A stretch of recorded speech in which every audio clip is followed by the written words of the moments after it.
The Force binds all things across the galaxy, connecting every living being in an invisible web of destiny and purpose.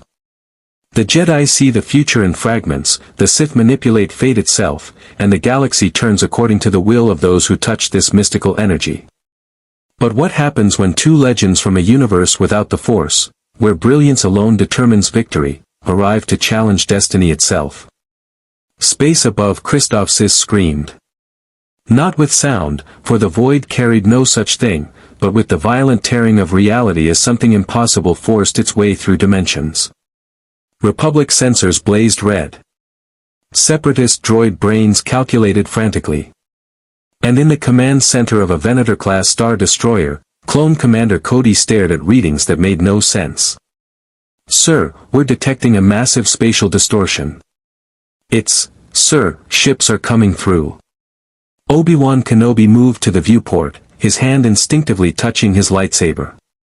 Through the transparisteel, he watched space itself split open like a wound, and through that wound poured war. Two fleets materialized in a cascade of impossible light, sleek capital ships that resembled nothing in Republic or Separatist databases. They were beautiful in a way that spoke of different aesthetics, different engineering philosophies, different wars. And they were killing each other. Turbolaser fire, no, something similar but subtly wrong, lanced between the vessels. Fighters swarmed in formations that struck Obi-Wan as simultaneously familiar and alien. One fleet bore ships of imperial elegance, all sharp angles and golden accents. The other favored utilitarian pragmatism, gray hulls marked with democratic insignias he didn't recognize. "They're not scanning us," Cody reported, his voice tight with tension. "They're still engaged with each other." "Of course they are," Obi-Wan murmured, reaching out with the Force. What he touched made him frown. These ships, these crews, they were voids in the Force, not dark side voids like the Sith, but absences, as if they came from a place where the Force simply didn't exist. "They don't even know we're here yet." On the Separatist side of the blockade, Admiral Trench's multiple eyes narrowed as his tactical displays filled with unknown contacts. The Harch commander's mandibles clicked in consideration. These weren't Republic reinforcements, the targeting patterns were all wrong, and they were firing on each other. "Tactical analysis," Trench hissed. "Unknown ship classifications," a tactical droid reported. "Weapon signatures match energy-based capital ship armaments but with unusual frequency modulation. Fighter deployment suggests advanced tactical coordination. They are extremely proficient."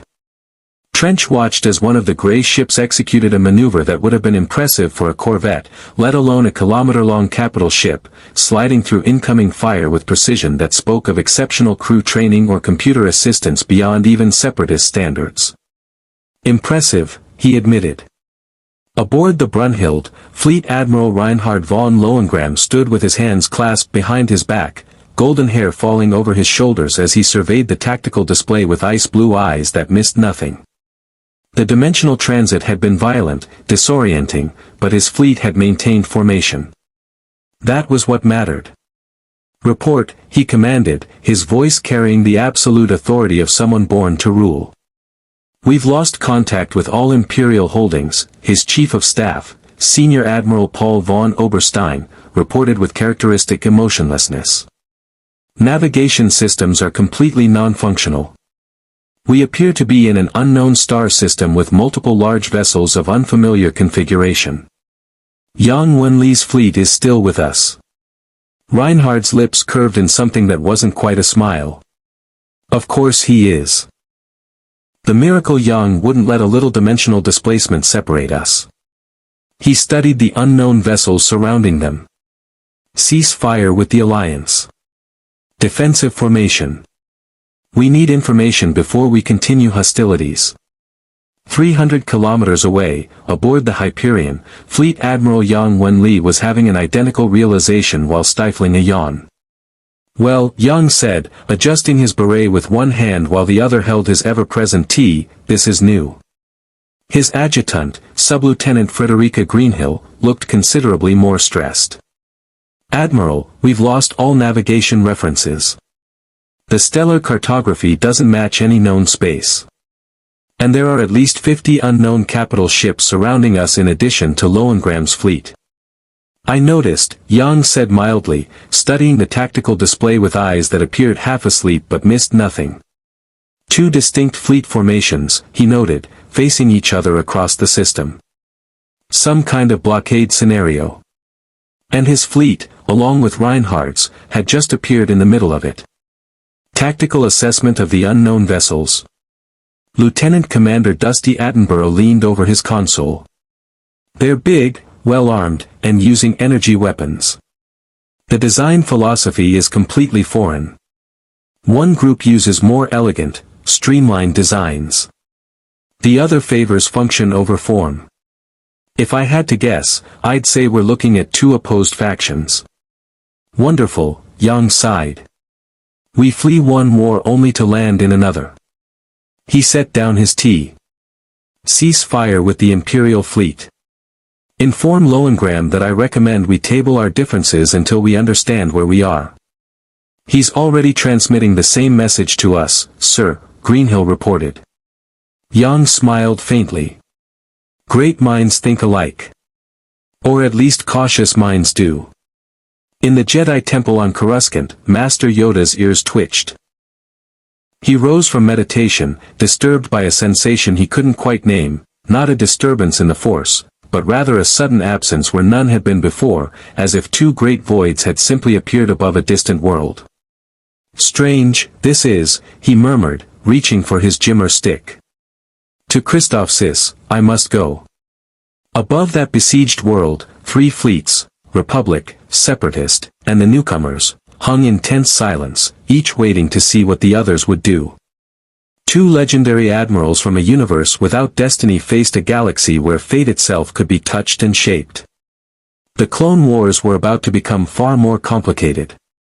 If you want to see more characters enter the Star Wars galaxy, hit that subscribe button and drop the name of a character you'd want to see in the comments below. May the Force be with you. The standoff lasted exactly 47 minutes. Reinhard von Lohengramm had never been a patient man, but he was a calculating one. His fleet hung in space like a drawn sword, every gun crew at their stations, every fighter pilot ready to launch. Around them, the unknown vessels maintained their positions, the sleek, wedge-shaped ships on one side, the bulkier, sphere-dominated fleet on the other. Admiral Oberstein reported, his artificial eyes gleaming in the bridge's light, we're receiving communication attempts from multiple sources. The transmissions are in languages our computers don't recognize, but the translation algorithms are making progress. How long until we can communicate? Linguistic analysis suggests 12 to 15 minutes for basic comprehension. The mathematical and scientific references in their hailing frequencies are accelerating the process. Reinhard nodded. Mathematics was universal, even across dimensions apparently. And Yang's fleet? Maintaining parallel defensive formation. They're also working on translations. Oberstein paused. One of the unknown fleets is moving a small vessel forward. Unarmed shuttle configuration. They're brave, Reinhard observed. Or foolish. He considered for a moment. Prepare a shuttle of our own. I'll meet them. Admiral, I must advise against. Your objection is noted and overruled. Reinhardt's eyes never left the display. If they wanted to destroy us, they would have tried already. They want to talk. So do I. Aboard the Hyperion, Wen-li reached the same conclusion, though with considerably more reluctance.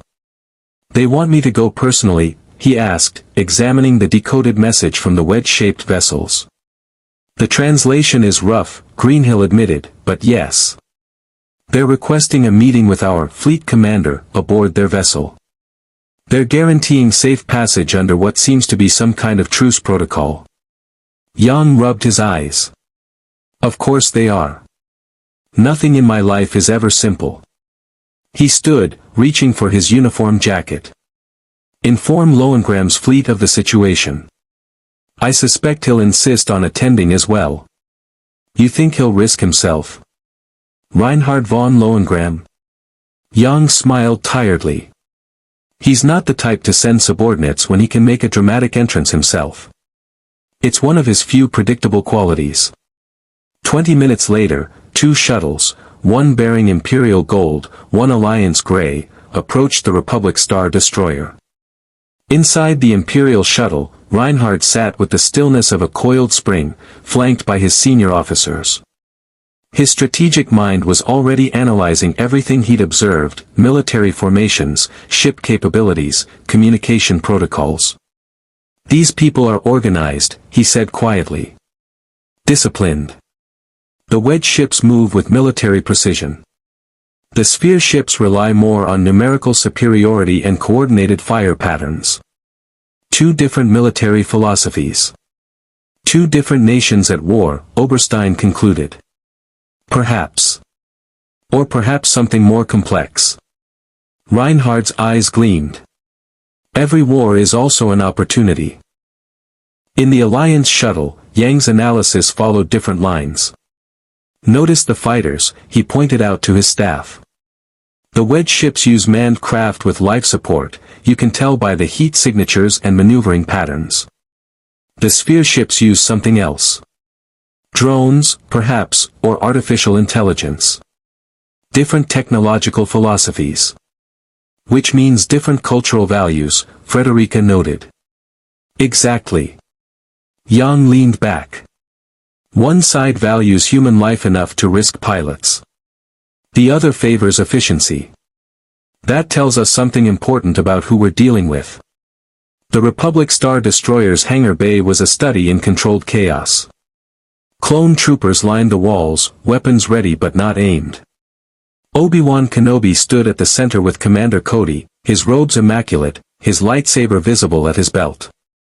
He'd chosen not to ignite it, a deliberate message of cautious welcome rather than hostility. Master Kenobi, Cody said quietly, I don't like this. 2 unknown fleets, possibly hostile to each other, and we're bringing their commanders onto our ship. I know, Obi-Wan replied, his voice calm. But they're not shooting at us, and that's already better than most first contacts with unknown forces. Besides, he touched the Force, feeling those strange voids approaching. I sense no hostility from them. Caution, calculation, curiosity, but not hatred. Sir, the shuttles are landing. The first shuttle bore golden accents that caught the hangar lights like captured starlight. Its ramp descended with pneumatic precision, and down walked a figure that made every eye in the hangar focus instantly. Young, impossibly young for a fleet admiral, barely older than Anakin, with golden hair that fell to his shoulders and eyes the color of winter ice. He wore a white and gold uniform that spoke of military aristocracy, and he moved with the unconscious arrogance of someone who had never doubted his right to command. Behind him walked officers in similarly elegant uniforms, including a man with artificial eyes that scanned the hangar with mechanical precision. The second shuttle was functional gray, and its occupant couldn't have been more different. He appeared to be in his early 30s, with black hair and tired eyes that suggested too many sleepless nights. His uniform was rumpled, his cap sat slightly askew, and he descended the ramp with the posture of someone who would rather be anywhere else. Behind him came officers who looked considerably more military than their commander. The 2 groups stopped, facing each other across the hangar deck. For a moment, the tension was palpable. These were clearly enemies, clearly rivals. Then the golden-haired admiral smiled slightly. Young Wen-li, Reinhard said in flawless basic, the translation computers had done their work. Even dimensional displacement can't separate us from our inevitable confrontation. Reinhard von Lohengramm, Young replied in equally clear basic, his tone dry. I was hoping you'd gotten lost in the transition. No such luck, I suppose. Gentlemen, Obi-Wan stepped forward, his Jedi training keeping his surprise hidden. These 2 clearly knew each other, clearly had history, yet had arrived on separate vessels. Welcome aboard the Negotiator. I am Jedi Master Obi-Wan Kenobi of the Galactic Republic. Might I ask who you are and where you've come from? Both admirals turned to him, and Obi-Wan felt an odd sensation, as if he were being analyzed by two different but equally formidable intellects. The golden-haired one's gaze was direct and challenging. The tired-looking one's was thoughtful and calculating. Fleet Admiral Reinhard von Lohengramm, the golden-haired man said, inclining his head slightly. Of the Galactic Empire. He gestured to his companion. And this is Fleet Admiral Yang Wen-li of the Free Planets Alliance. We are, not from this galaxy. That much we'd surmised, Obi-Wan said carefully. Your arrival was rather dramatic. Unintentional, I assure you, Yang said, stifling a yawn that Obi-Wan suspected was partially affected. We were in the middle of a battle when something pulled us here. Now we find ourselves in an unfamiliar star system, surrounded by two fleets that appear to be at war with each other. He looked between Obi-Wan and the separatist vessels visible through the hangar's atmospheric shield. Would you mind telling us which side is which? Reinhard's eyes narrowed. And more importantly, which side represents legitimate authority in this region of space? Obi-Wan opened his mouth to answer, then paused. How did one explain the Clone Wars to military commanders from another dimension? How did one explain the Separatist crisis, the Republic's struggle, the Jedi's role, all while standing in a hangar with two fleets of unknown capability watching every move? Perhaps, he said carefully, we should retire to a more comfortable setting. This conversation may take some time. Agreed, both admirals said simultaneously, then glanced at each other with mutual annoyance. As they moved toward the conference room, Cody leaned close to Obi-Wan. Sir, we need to inform the council about this immediately. Already done, Obi-Wan murmured. Master Yoda is on his way. Something tells me we're going to need his wisdom for this. Behind them, two fleets from another universe maintained their watchful positions, and the Clone Wars grew infinitely more complex. The conference room aboard the Negotiator had hosted countless strategic meetings during the Clone Wars, but never one quite like this. Obi-Wan sat at the head of the table, flanked by Commander Cody and several clone officers. On one side sat Reinhard von Lohengramm with his Chief of Staff Oberstein and two other Imperial officers whose bearing suggested both competence and unwavering loyalty. On the other side sat Yang Wen-li with his adjutant Frederica Greenhill and a sharp-eyed officer introduced as Dusty Attenborough. The holographic display between them showed the tactical situation, Republic forces, Separatist blockade, and the two newcomer fleets maintaining a tense ceasefire in the middle. Let me see if I understand correctly, Yang said, studying the display with those deceptively tired eyes. Your Galactic Republic has existed for roughly 1,000 years as a democratic government spanning millions of star systems. 3 years ago, thousands of systems seceded under corporate leadership, forming the Confederacy of Independent Systems. This sparked a galactic civil war. That's correct, Obi-Wan confirmed. And the Jedi Order, an ancient organization of individuals with supernatural abilities, serves as generals in the Republic's military. Reinhard's tone carried skepticism without quite crossing into disrespect. The Force is not supernatural, Obi-Wan said patiently. It is a natural energy field that binds all living things. Some are born with the ability to sense and manipulate it. The Jedi have served as peacekeepers for millennia. When the Separatist crisis erupted, we took up arms to defend the Republic. Peacekeepers who became generals, Yang murmured, more to himself than to Obi-Wan. That's a dangerous transition. Warriors make poor peacekeepers, and peacekeepers make uncertain warriors. Obi-Wan felt a flicker of surprise. This rumpled, tired-looking admiral had just articulated a concern that the Jedi Council had debated endlessly in the war's early days. You're not wrong. Many Jedi have struggled with our new role. And these clone troopers? Reinhard gestured to Cody. Your military consists entirely of artificially created soldiers. The Grand Army of the Republic was commissioned by the Senate to defend against the Separatist threat, Obi-Wan explained. The clones are bred for combat, trained from birth, and absolutely loyal to the Republic. Something flickered across Yang's face, an expression Obi-Wan couldn't quite read, gone almost before it appeared. The Alliance Admiral exchanged a quick glance with his adjutant Greenhill before speaking. Bred for combat. Trained from birth. Loyal without question. He paused. May I ask, do they have a choice in their service? The question hung in the air like a blade. Cody's posture stiffened slightly, and Obi-Wan felt the weight of a moral complexity he'd never fully examined pressing down on the conversation. We serve the Republic, Cody said before Obi-Wan could answer, his voice firm. It's what we were made for. Made for, Yang repeated softly. Yes, I suppose that's the key phrase, isn't it? Reinhard cut through the uncomfortable moment with characteristic directness. The ethics of your military can be debated later. What I need to understand is the strategic situation. You say the Separatists are led by corporations. What's their actual grievance? Obi-Wan appreciated the redirect, even if the question was equally complicated.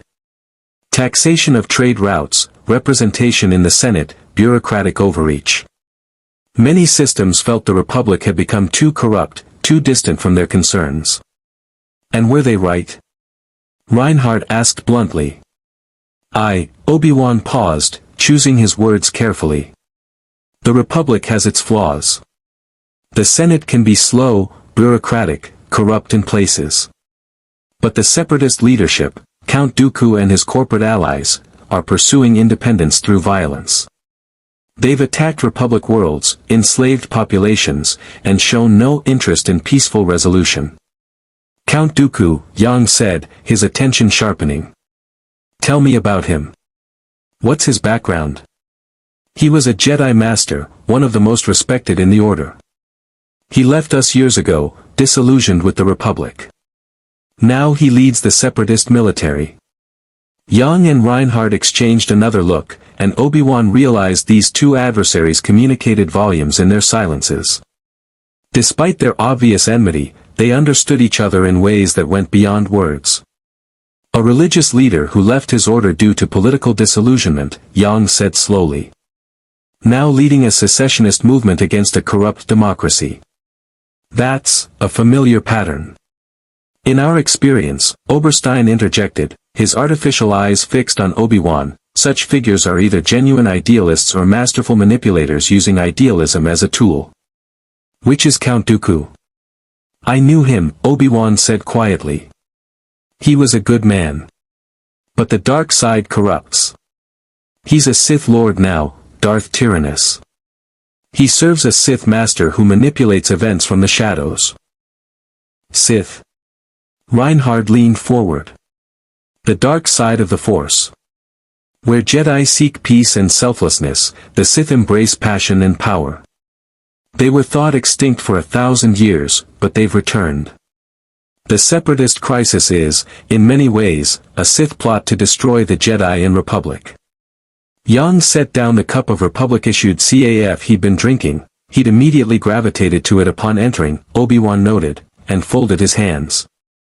Master Kenobi, forgive my bluntness, but what you're describing sounds less like a straightforward civil war and more like a conspiracy. A hidden Sith Master manipulating both sides toward some larger goal.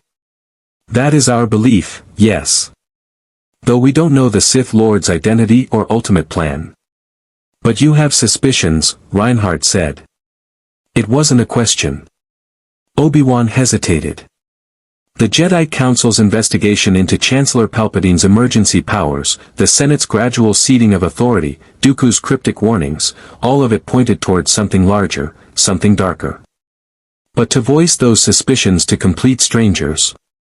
We have concerns, he said carefully. The war has granted the Supreme Chancellor emergency powers that expand with each crisis. The Senate becomes more centralized with each vote. It's troubling.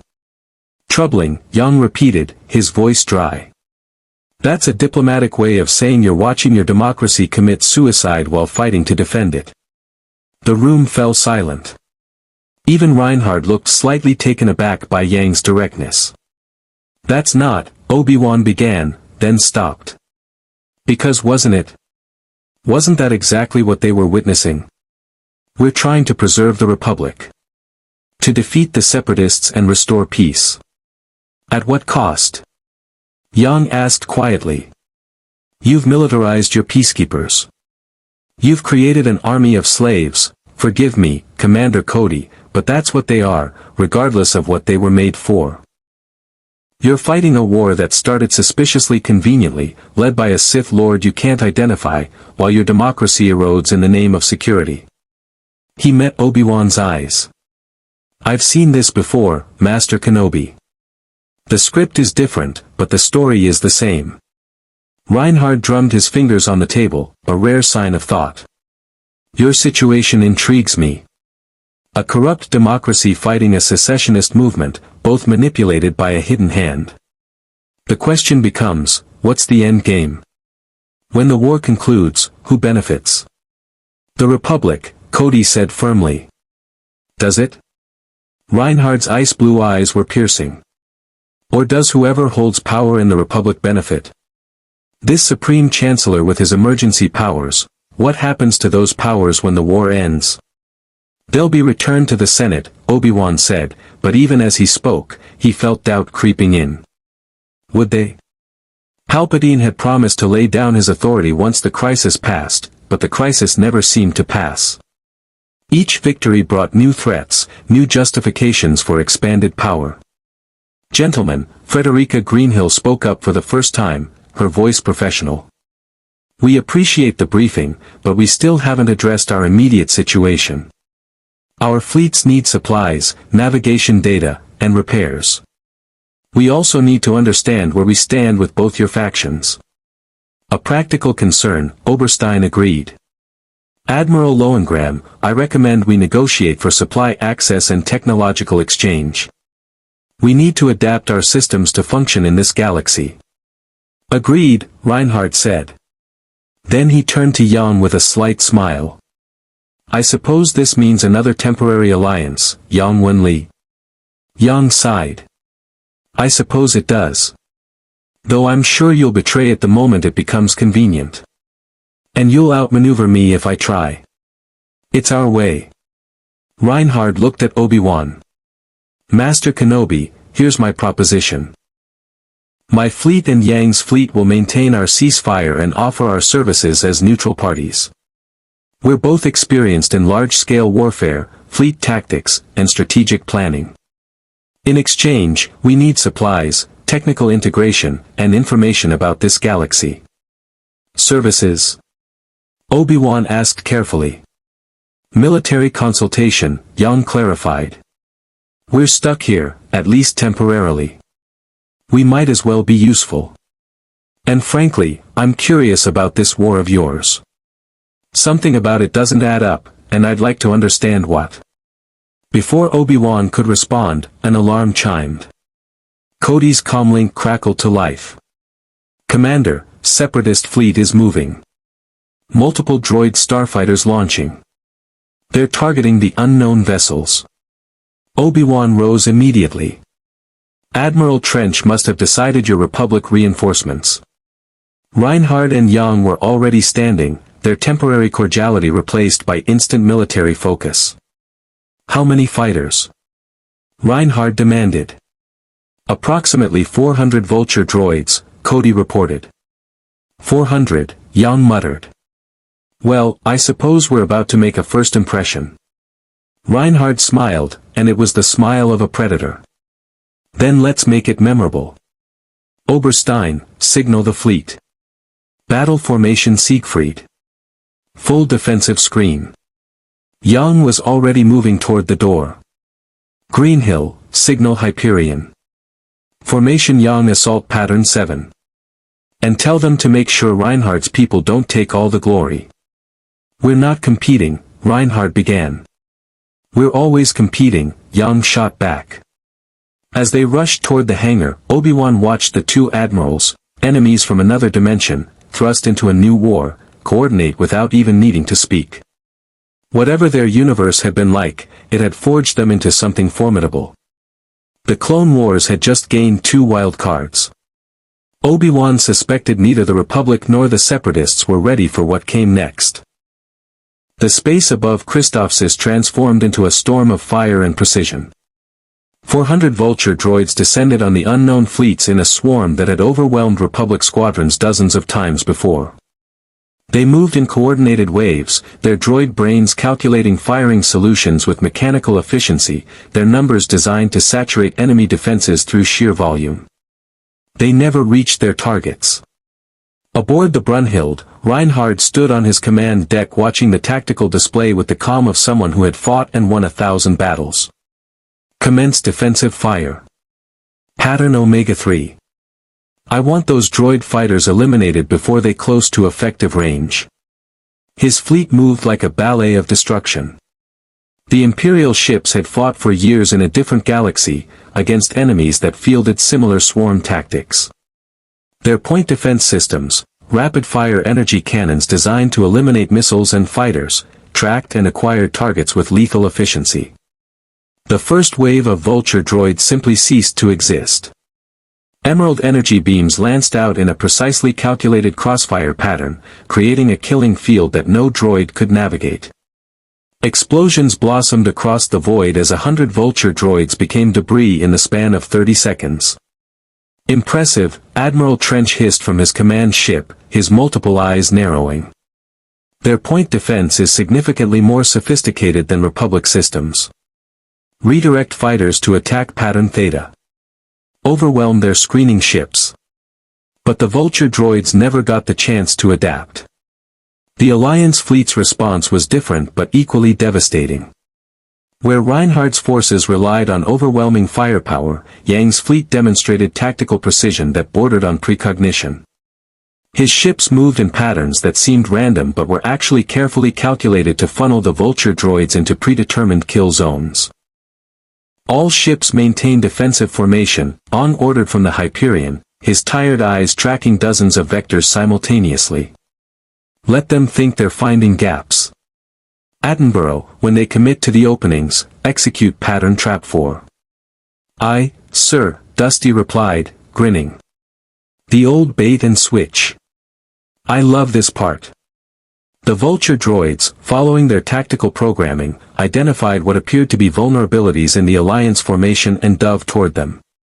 The moment they committed, the vulnerable ships rotated on their axis, bringing hidden weapon batteries to bear while adjacent vessels closed the trap.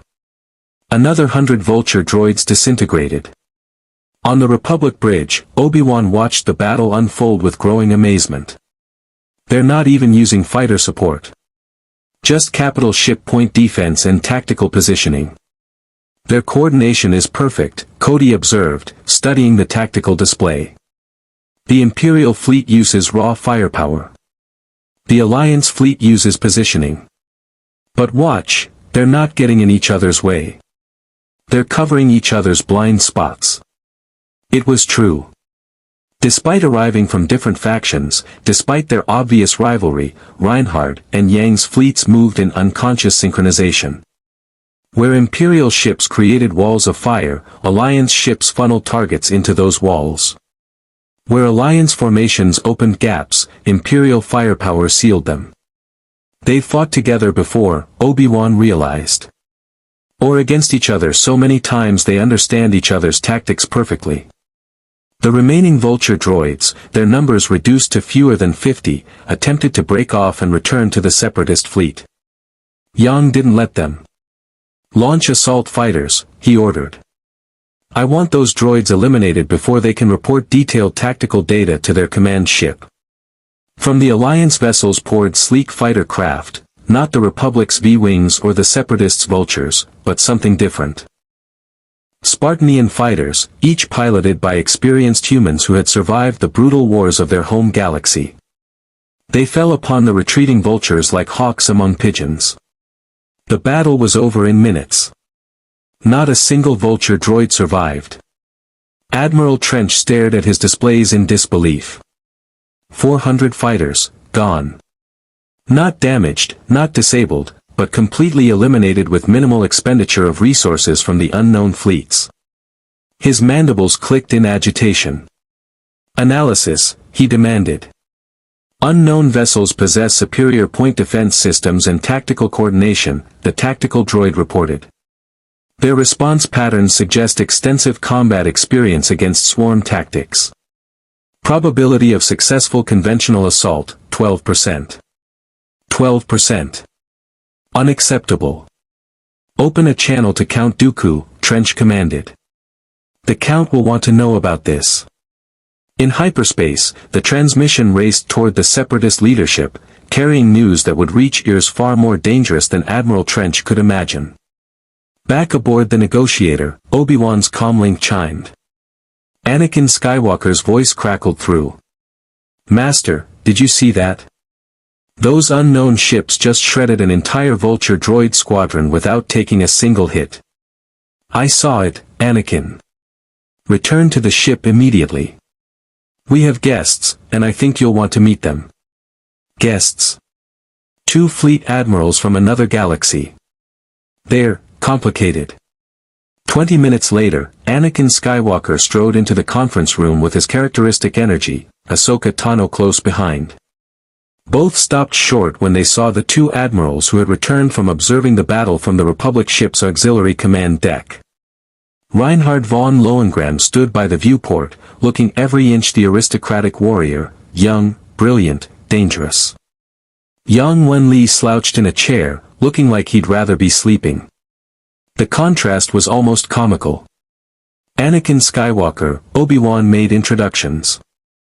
This is Fleet Admiral Reinhard von Lohengramm of the Galactic Empire, and Fleet Admiral Yang Wen-li of the Free Planets Alliance. Admirals, this is Jedi Knight Anakin Skywalker and his Padawan, Ahsoka Tano. Jedi Knight, Reinhard said, studying Anakin with those penetrating ice-blue eyes. Master Kenobi tells me you're one of the Republic's finest generals. Impressive for someone so young. Anakin's ego visibly inflated. I do my part. That was some flying your fleet did out there. I've never seen point defense that precise. Thank you, Reinhard said with a slight smile. Though I imagine your Force abilities give you advantages we lack. The Force helps, Anakin admitted. But tactics and skill matter too. How did you coordinate so perfectly with the Alliance fleet? Master Kenobi said your enemies. We are, Yang said from his chair, not opening his eyes. But we're not stupid. Getting killed because of pride would be embarrassing. Yang Wen-li doesn't like to lose, Reinhard explained. Even to circumstances. It's one of his more annoying qualities. And Reinhard von Lohengramm's ego won't allow him to appear inferior, Yang countered. Even temporarily. So we both performed adequately. Adequately? Ahsoka's montrals twitched in disbelief. You destroyed 400 fighters in minutes. Could have been faster, both admirals said simultaneously, then glared at each other. Despite the tension, Obi-Wan sensed grudging respect beneath their antagonism. These were warriors who understood each other at a fundamental level, even if they'd never agree on philosophy. Master Kenobi, Anakin said, pulling him aside. What's the council saying about this? Master Yoda arrives within the hour. Until then, we're to observe and gather information. Obi-Wan lowered his voice.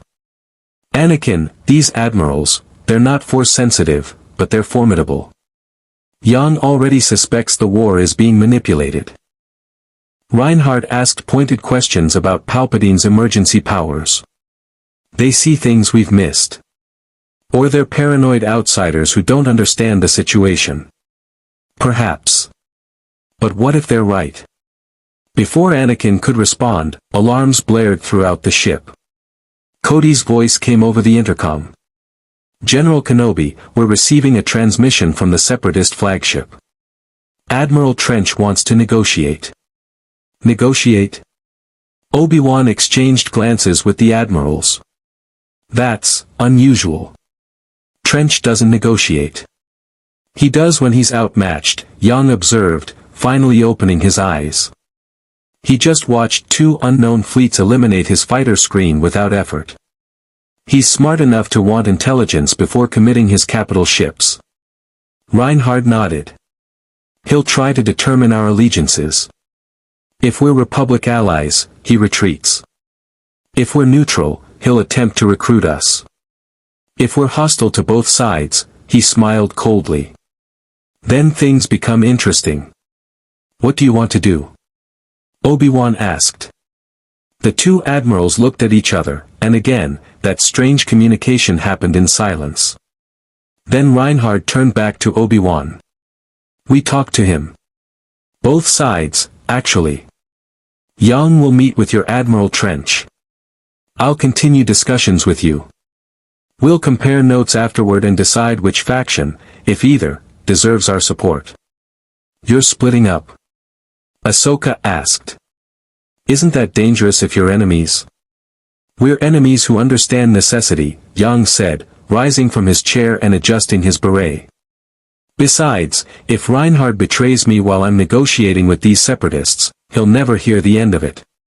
His pride won't allow that kind of cheap victory.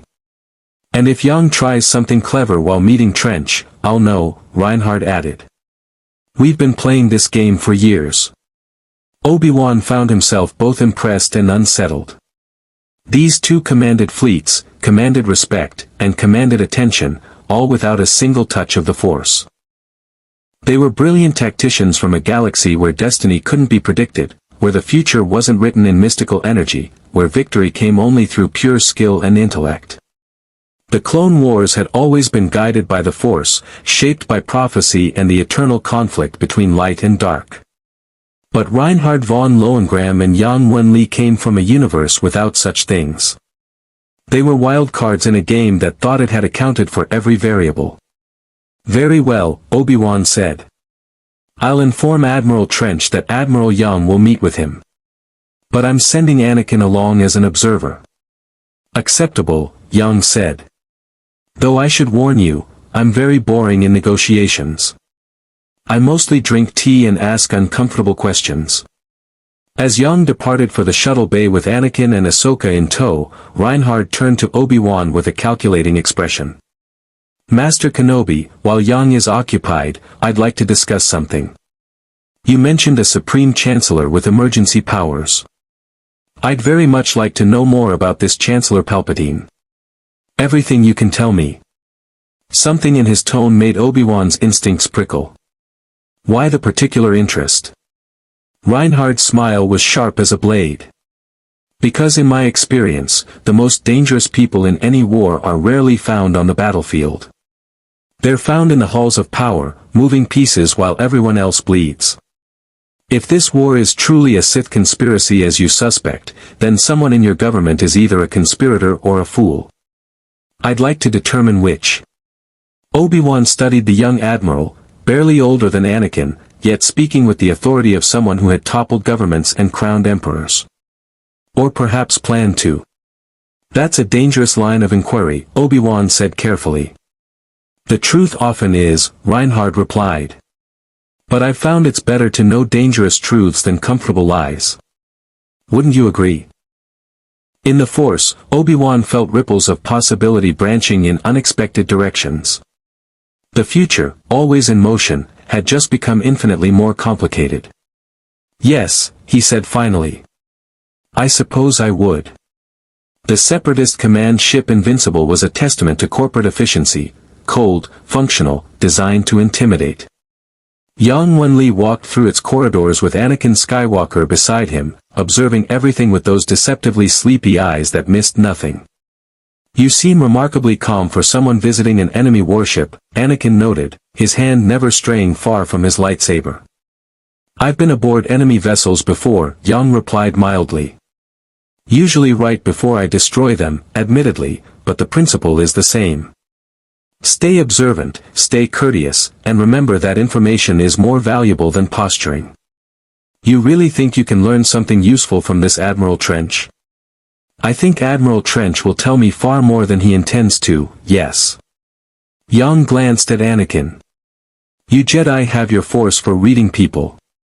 I have psychology, behavioral analysis, and the fact that military commanders, even alien ones, follow predictable patterns. We'll see which is more useful. They were escorted into Trench's command center, a circular room dominated by tactical displays and the imposing figure of the Arch Admiral himself. Trench's 6 eyes studied Yang with predatory interest, his mandibles clicking softly. "Fleet Admiral Yang Wen-li," Trench said in accented basic, his voice carrying a hissing quality. "Your reputation precedes you. Or rather, your fleet's performance does.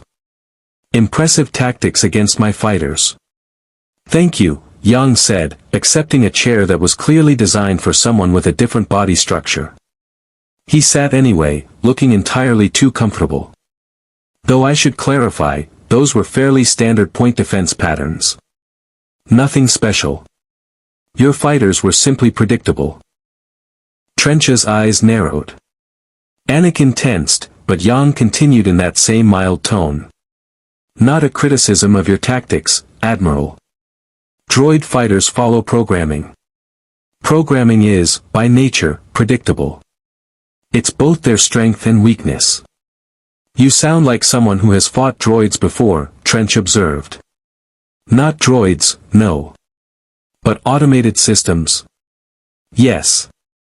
In my galaxy, we learned that anything following preset algorithms can be exploited once you understand the underlying logic."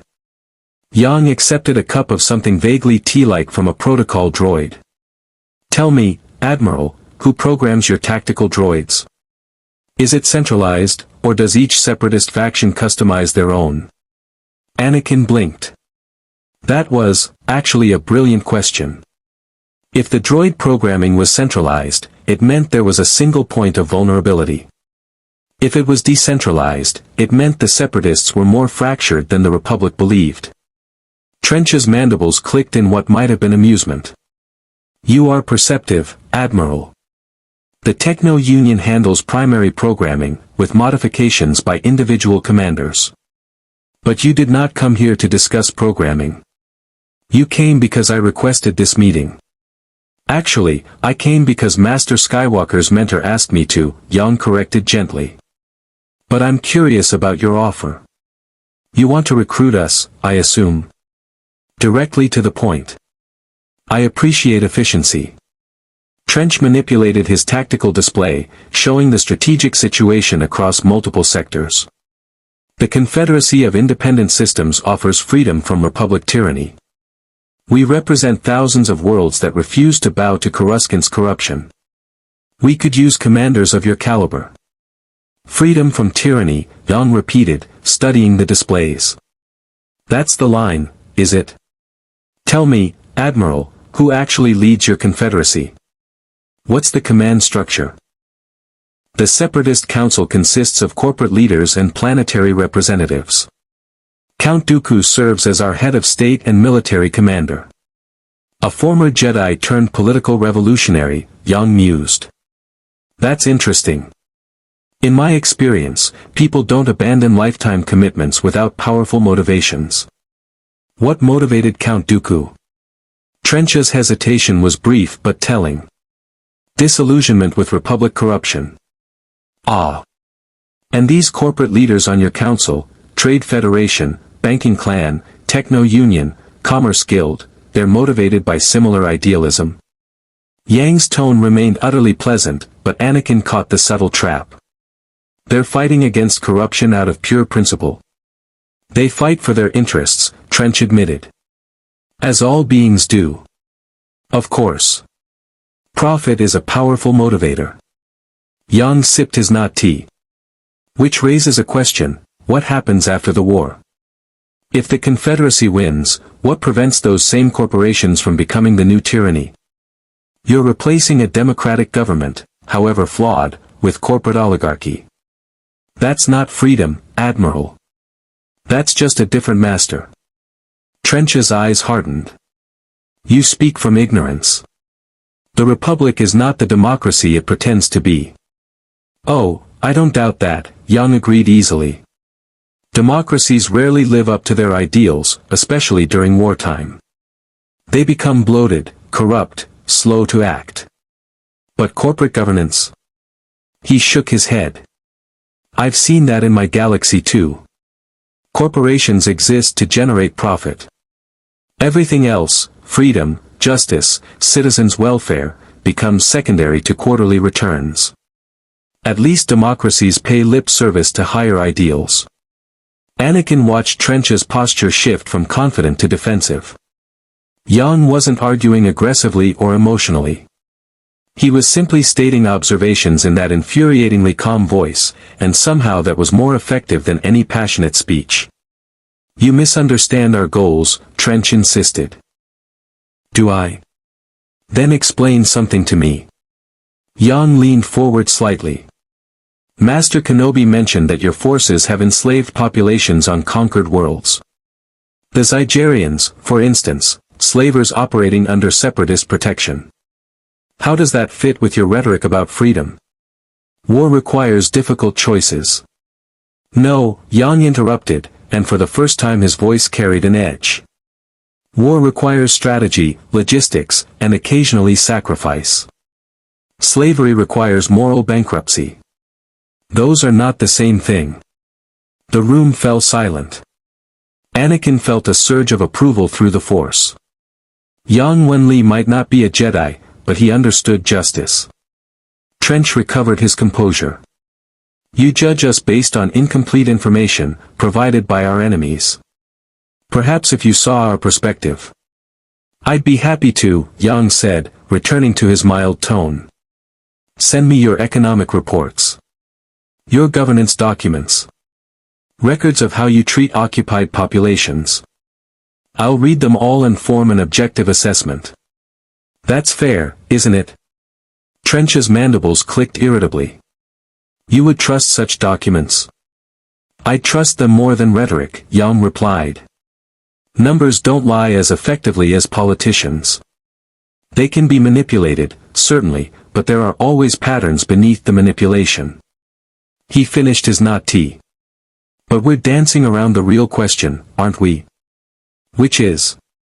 You want to know if my fleet and Admiral Lohengramm's fleet will ally with the Confederacy against the Republic. The answer is no." Anakin almost reached for his lightsaber, expecting violence. Instead, Trench simply regarded Yang with renewed interest. "You reject our offer without consideration?"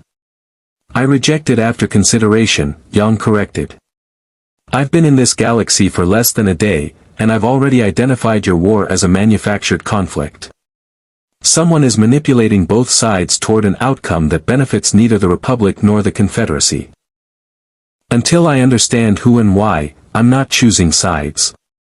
"You believe in conspiracy theories?" "I believe in patterns." Yang stood, adjusting his beret. "In my galaxy, I fought a war that lasted decades. It was started by people in power who benefited from endless conflict. The Free Planets Alliance and the Galactic Empire bled each other for generations while those in government on both sides accumulated power and wealth. I will not participate in that again." Trench rose as well, his full height towering over Yang. "You are naive, Admiral. In war, neutrality is impossible. Eventually, you will be forced to choose." "Perhaps," Yang acknowledged. "But I'll choose based on evidence, not propaganda." "Thank you for the tea, Admiral." It was almost drinkable. As they walked back toward the shuttle, Anakin couldn't contain his curiosity. "You really think the war is being manipulated? By who?" "I don't know yet," Yang admitted. "But consider the facts. A former Jedi leads the Separatists. The Jedi serve as Republic generals. Both sides escalate continuously, but neither achieves decisive victory. Someone benefits from prolonged conflict, and it's not the soldiers or civilians dying on both sides." "The Sith," Anakin said. "Master Kenobi told you, there's a Sith Lord manipulating events." "Yes, but where?" Yang's eyes sharpened. "The Separatist leader is a Sith. That's known. But Master Kenobi said there's always two, a master and an apprentice.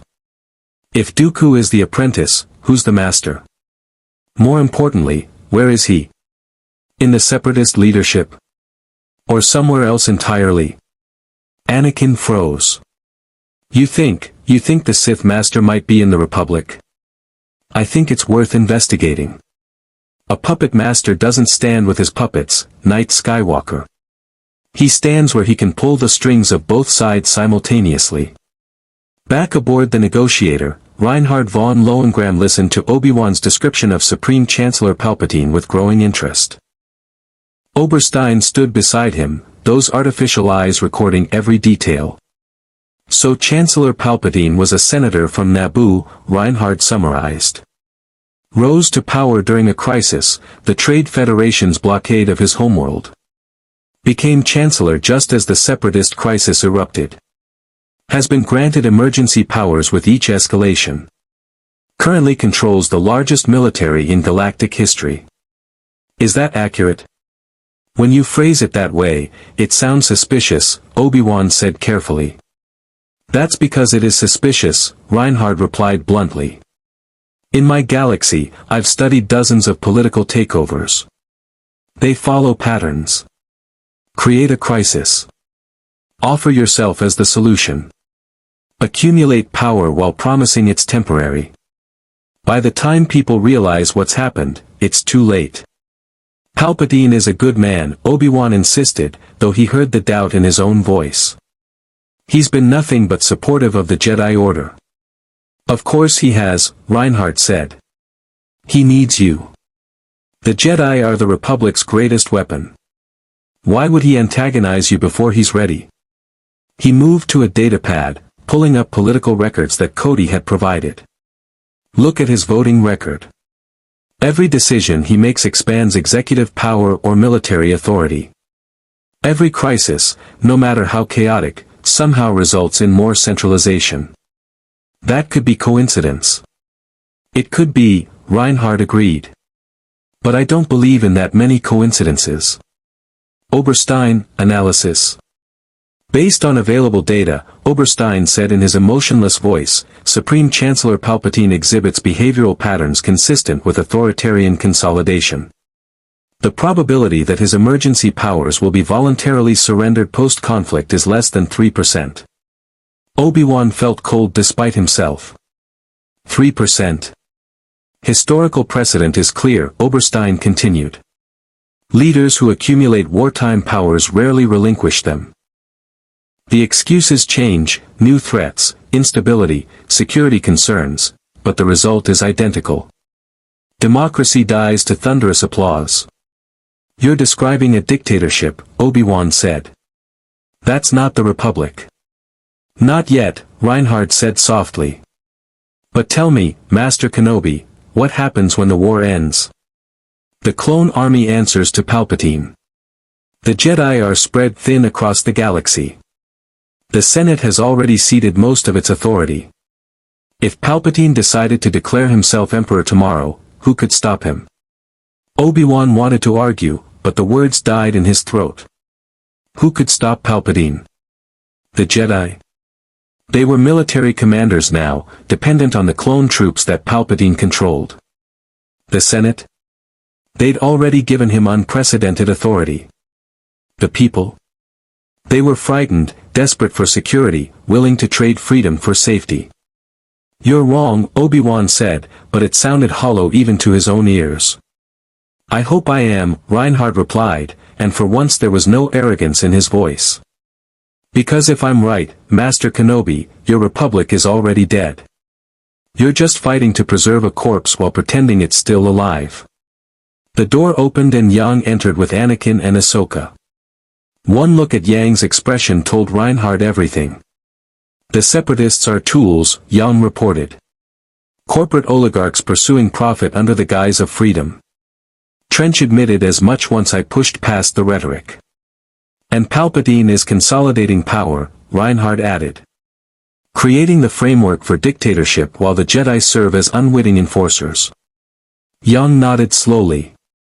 Both sides manipulated. Both sides controlled.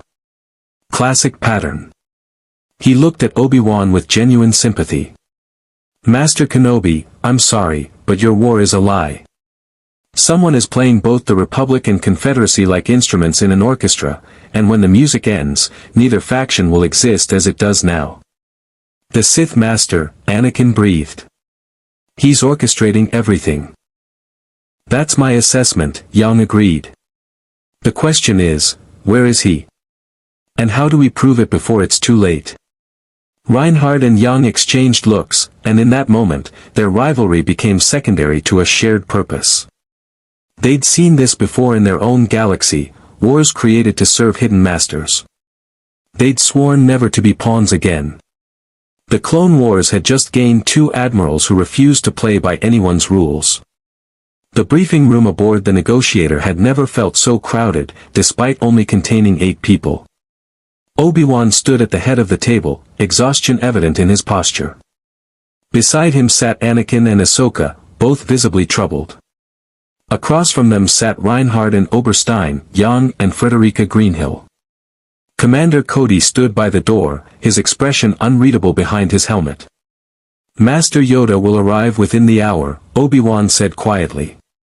When he does, we'll need to present him with everything you've told us. The Council needs to know about your theories. They're not theories, Yang said gently. They're observable patterns.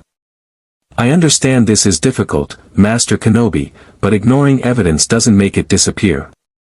You're asking us to believe that Supreme Chancellor Palpatine, a man who has led the Republic through its darkest hour, is secretly a Sith Lord manipulating both sides of a galactic war. Anakin's voice carried frustration and disbelief. That's insane. Is it? Reinhard leaned forward. Let me ask you something, Knight Skywalker. In the 3 years since this war began, how many times has Chancellor Palpatine attempted to negotiate peace with the Separatists? Anakin paused. There have been peace overtures. Diplomatic attempts. That failed, Reinhard observed. Conveniently. Every single time. And after each failure, Palpatine received more emergency powers to prosecute the war more effectively. Curious pattern. Count Dooku won't negotiate in good faith, Ahsoka protested. He's a Sith Lord. He wants to destroy the Republic. Does he? Yang asked. Or does he want to destroy the current Republic and replace it with something else? There's a difference. Dooku was a Jedi, a man who valued order and justice. If he's truly become a Sith purely for power, why bother with the Separatist movement at all? Why not simply conquer systems through force? The Sith work in shadows, Obi-Wan said. They manipulate rather than confront directly. Exactly, Yang agreed. Which is why you need to ask, who benefits most from this war? Not the Separatists, they're bleeding resources fighting an enemy that won't die. Not the Republic Senate, they've lost all real authority. The Jedi? You've been transformed from peacekeepers into soldiers, compromising your principles daily. The clones?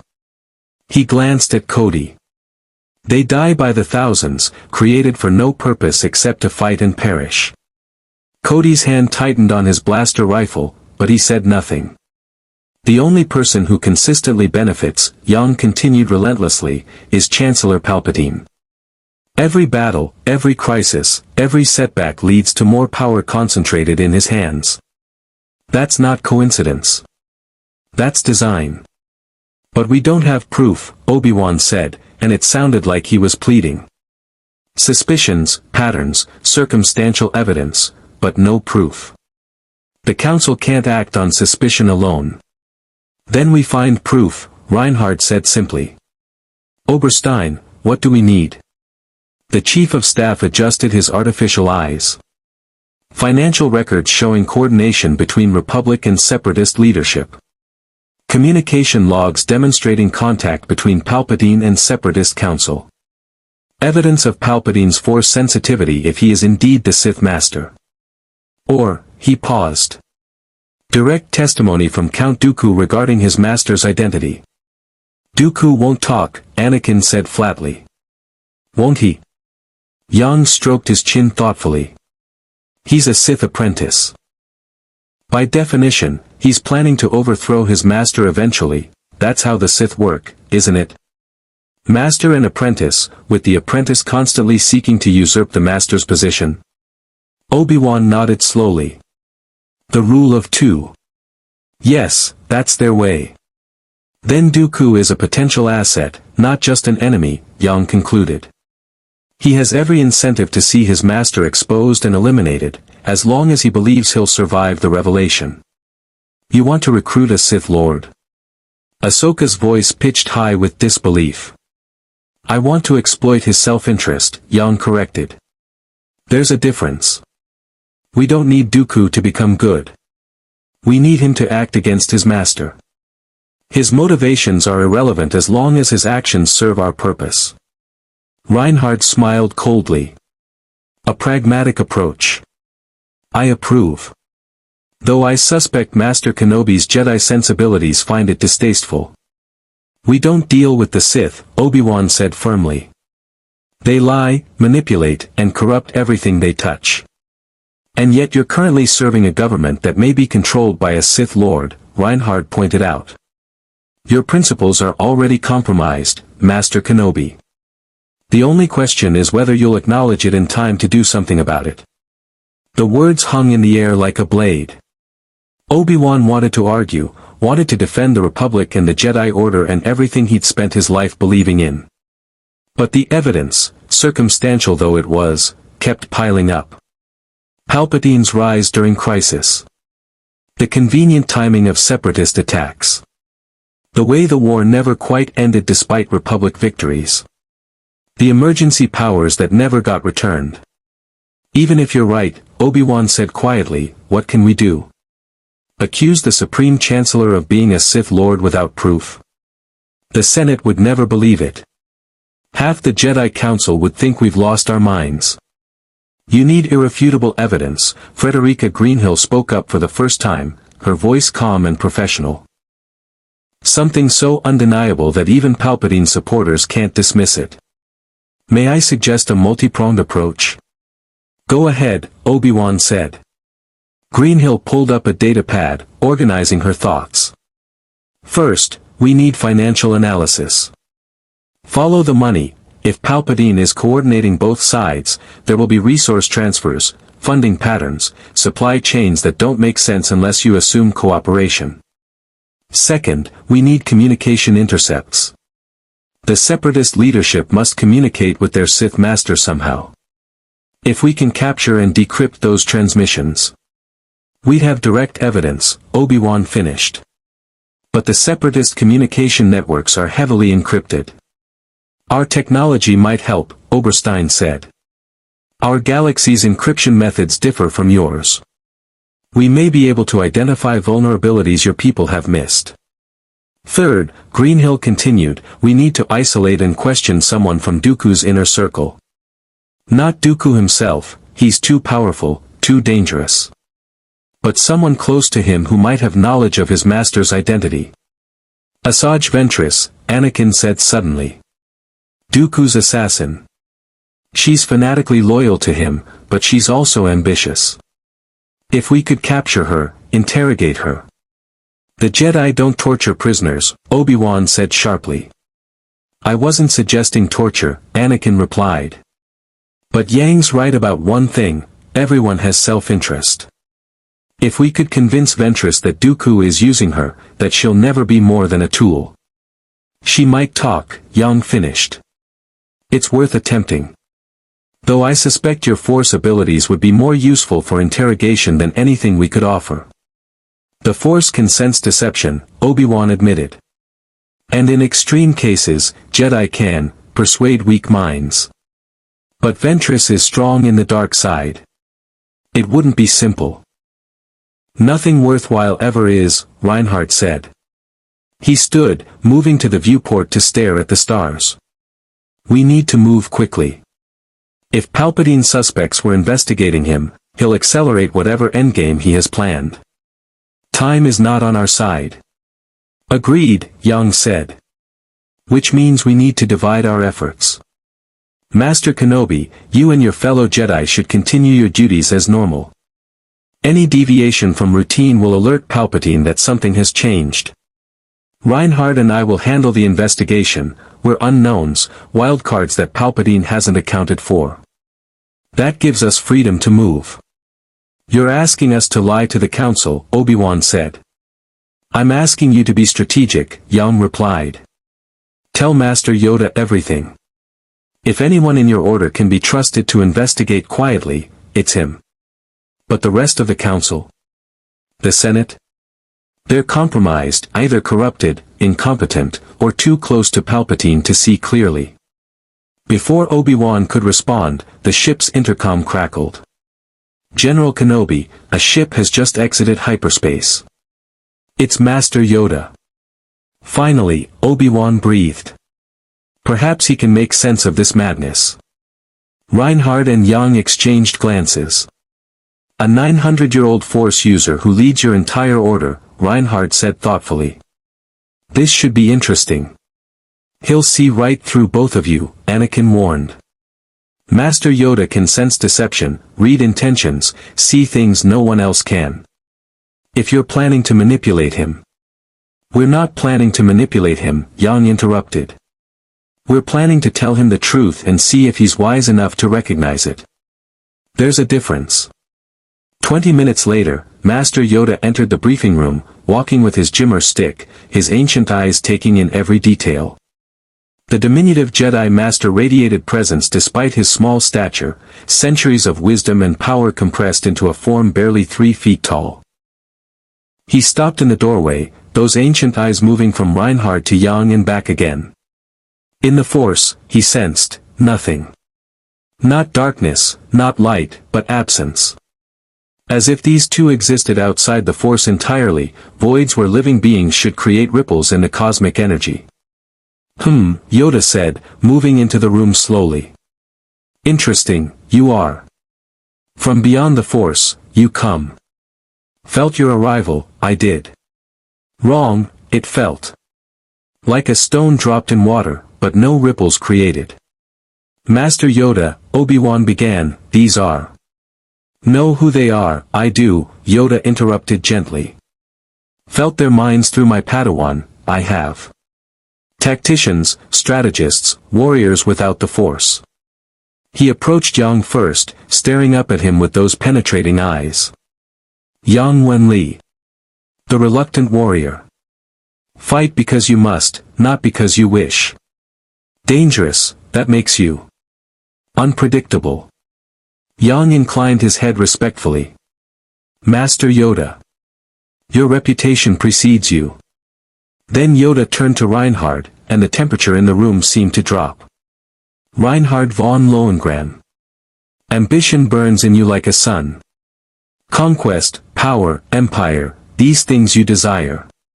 Careful, you must be.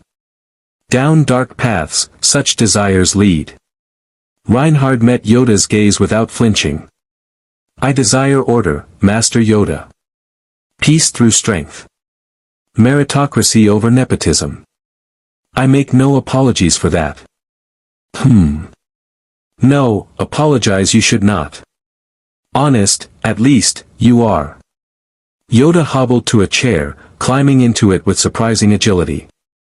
Tell me, you will, why believe you do that the Sith Lord manipulates all? Evidence, you have. For the next hour, Reinhard and Yang presented their analysis. Financial patterns, political maneuvering, the convenient timing of crises, Palpatine's accumulation of power. Oberstein provided data analysis, charts and graphs that painted a damning picture. Greenhill offered historical parallels from their own galaxy, wars that had been manufactured, leaders who had consolidated power through orchestrated crises. Through it all, Yoda sat silently, his eyes closed, listening not just with his ears but with the Force. When they finished, silence filled the room. True, much of what you say is, Yoda finally spoke. Troubled by Palpatine's power, the Council has been. Discussed it many times, we have. But proof, he opened his eyes. Proof we lack.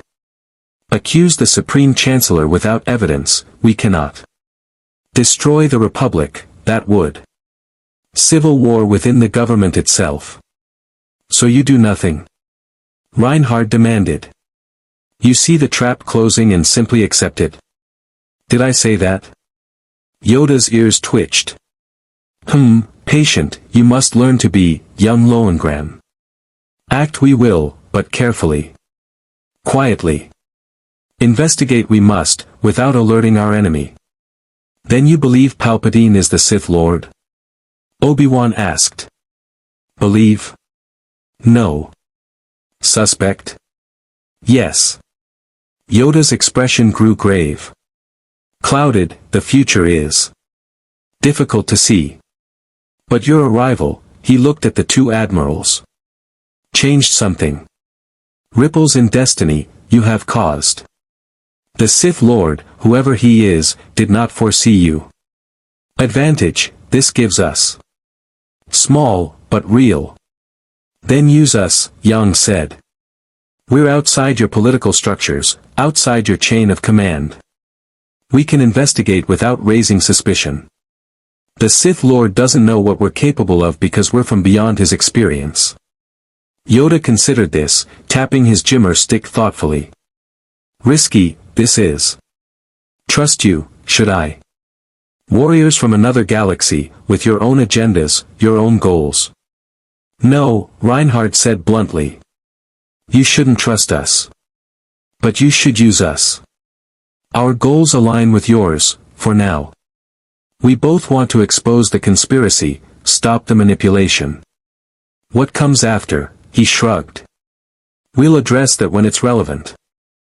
A small smile crossed Yoda's ancient face. Honest, you are. Refreshing, that is. Very well. Work together, we shall. But warn you, I must, interfere with the Jedi Order's mission, you will not.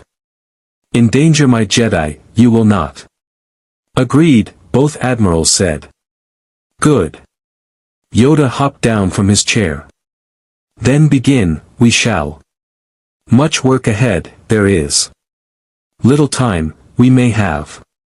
The darkness grows stronger. Feel it, I do. Coming to a head, this war is. And when it does, he looked at each person in the room. Ready, we must be. For all of us, everything will change. Outside the viewport, the stars shone cold and distant. Two fleets from another galaxy hung in the void, while aboard a Republic Star Destroyer, an alliance formed that would either save the Republic or doom it entirely. The Sith Lord Darth Sidious, sitting in his office on Coruscant thousands of light-years away, felt the barest disturbance in the Force. Something had changed. Some variable he hadn't accounted for. For the first time in decades, Palpatine frowned. The Outer Rim had always been a lawless place, but the Clone Wars had made it worse. Systems that once maintained uneasy neutrality now burned under Republic or Separatist occupation. Trade routes that had sustained civilizations for millennia became battlegrounds. And in the chaos, opportunists thrived. Young Wen-li stood on the bridge of the Hyperion, studying tactical displays of the Seleucami system. Intelligence suggested a major separatist staging ground existed on the planet below, exactly the kind of target that would draw Republic attention while providing his fleet an opportunity to demonstrate their capabilities and gather intelligence. Admiral, Dusty Attenborough reported from his station, Republic fleet approaching. 3 Venator-class star destroyers, multiple support vessels. They're transmitting on Jedi frequencies. Looks like General Skywalker's task force. Yang sighed. Of course it is. Anakin Skywalker can't resist a good battle. He checked the tactical situation. What's their approach vector? Standard Republic assault formation. They're planning a frontal assault on the Separatist positions. Direct, aggressive, minimal subtlety. Predictable, Yang muttered. Greenhill, open a channel to the Brunhild. I need to coordinate with Lohengramm before Skywalker gets himself killed. On Reinhard's flagship, the Golden Lion studied the same tactical information with considerably more approval. Aggressive, direct, confident in his strength. Skywalker fights like a conqueror, not a peacekeeper. That's what concerns Yang, Oberstein observed. He sees it as reckless. Yang sees everything as reckless if it involves direct confrontation. Reinhard smiled. But he's right that Skywalker's approach lacks nuance. The Separatist position is heavily fortified. A frontal assault will succeed eventually but at significant cost. He paused as Yang's transmission came through. I assume you have a better plan. On the split-screen communication, Yang looked distinctly unenthused. I have a less suicidal plan, which isn't the same thing. The Separatist ground forces are dug in around a primary shield generator. Skywalker will batter himself against those defenses for hours. Meanwhile, he highlighted a secondary installation on the tactical map. There's a droid manufacturing facility here, 12 kilometers from the main base. Lightly defended because it's considered secondary. Let me guess, Reinhardt said. You want to hit the factory while Skywalker keeps their attention on the main base. Partially. I want to hit the factory and capture their command codes. Every battle droid produced there has the same basic programming architecture. If we can access their central computer, we can extract command protocols, encryption keys, maybe even manufacturing specifications. Reinhardt's eyes gleamed. Intelligence gathering while Skywalker claims the glory. Efficient. I prefer practical, but yes. The question is division of labor. Your forces or mine? Mine, Reinhardt decided. Your fleet maintains orbital support for Skywalker. Keep him alive while he charges headfirst into danger. My ground forces will assault the factory. We're better equipped for rapid insertion and extraction. Agreed. I'll coordinate with Skywalker so he doesn't accidentally bomb us while we're infiltrating. 30 minutes later, Yang found himself aboard Anakin's flagship, explaining the plan while the young Jedi Knight listened with barely contained impatience. So your plan is to let me do the hard work while Lohengramm sneaks around stealing data? Anakin's tone suggested this wasn't his preferred approach. My plan is to accomplish two objectives simultaneously, Yang corrected patiently. You eliminate a Separatist staging ground. We gather intelligence that will save Republic lives in future engagements. Both goals are valuable. I don't need Reinhard von Lohengramm stealing my thunder. There's no thunder to steal, Knight Skywalker. This is war, not a competition. Yang paused, studying the young Jedi with those analytical eyes. Though if you're concerned about recognition, consider this, you'll be credited with a successful assault on a heavily defended position. Lohengramm will get a footnote about supporting operations. The Senate and the Jedi Council care about victories, not intelligence gathering. Anakin's expression shifted slightly. You're manipulating me. I'm presenting facts in a way that encourages cooperation, Yang replied mildly. If that's manipulation, then every military briefing in history qualifies. Will you accept the plan?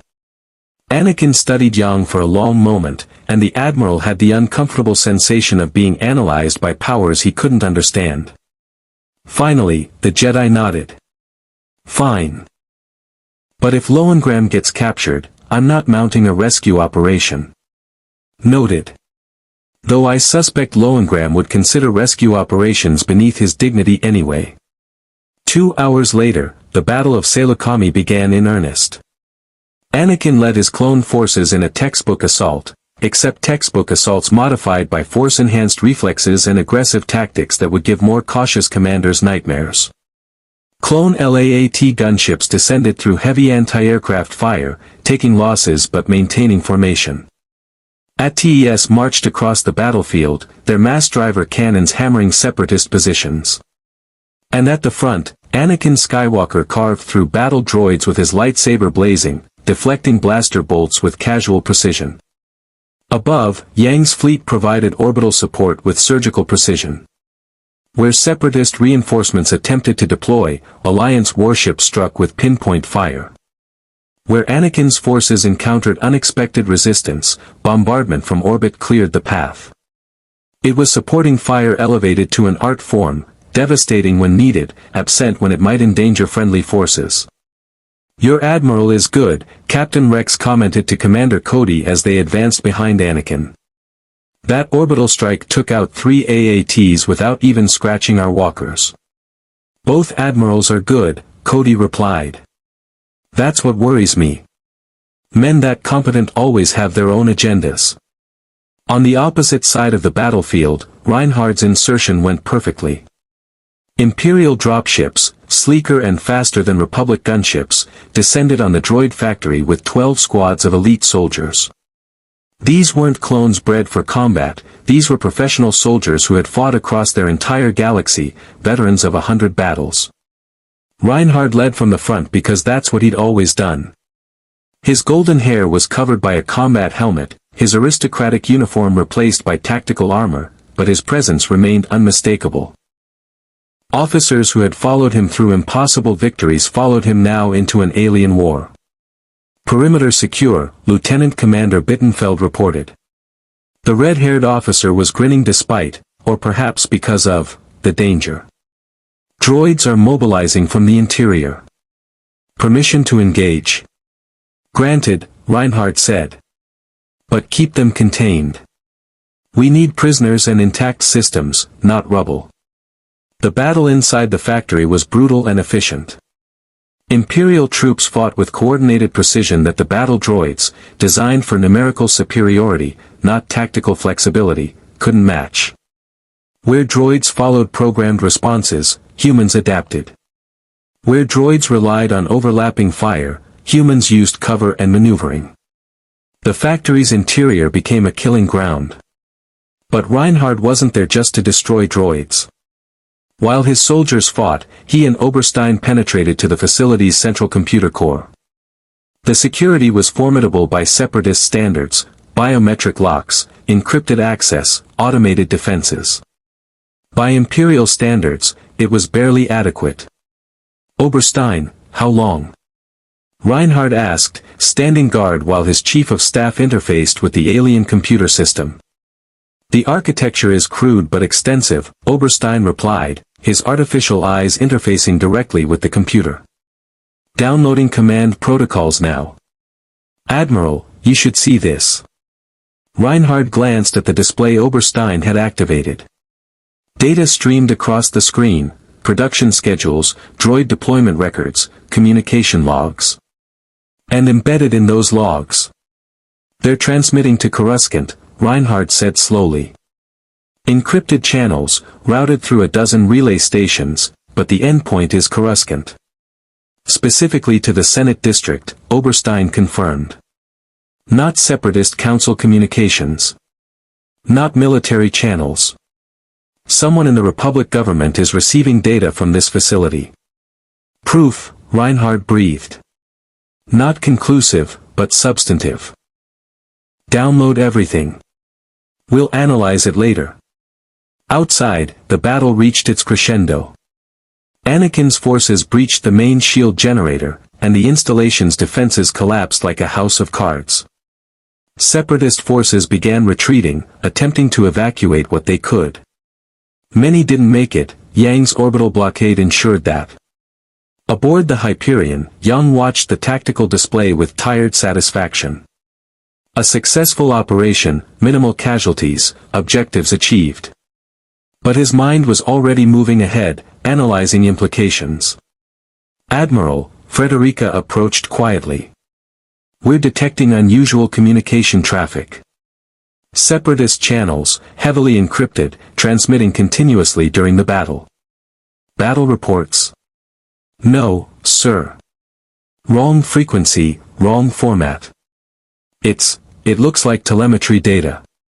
Sensor readings, tactical assessments, combat performance metrics. Someone was recording this battle in detail. Yang's eyes sharpened. Recording for whom? Unknown. The signal disappeared into the holonet before we could trace it. But sir, she hesitated. The sophistication of the encryption suggests this wasn't standard separatist intelligence. This was something else. The Sith Lord, Yang murmured. Watching, learning, analyzing. He knows about us now. Knows what we're capable of. On Coruscant, in an office decorated with art from 1,000 worlds, Chancellor Palpatine reviewed the data from Seleucami. His face, kind, grandfatherly, trusted by billions, showed nothing. But behind his eyes, Darth Sidious calculated furiously.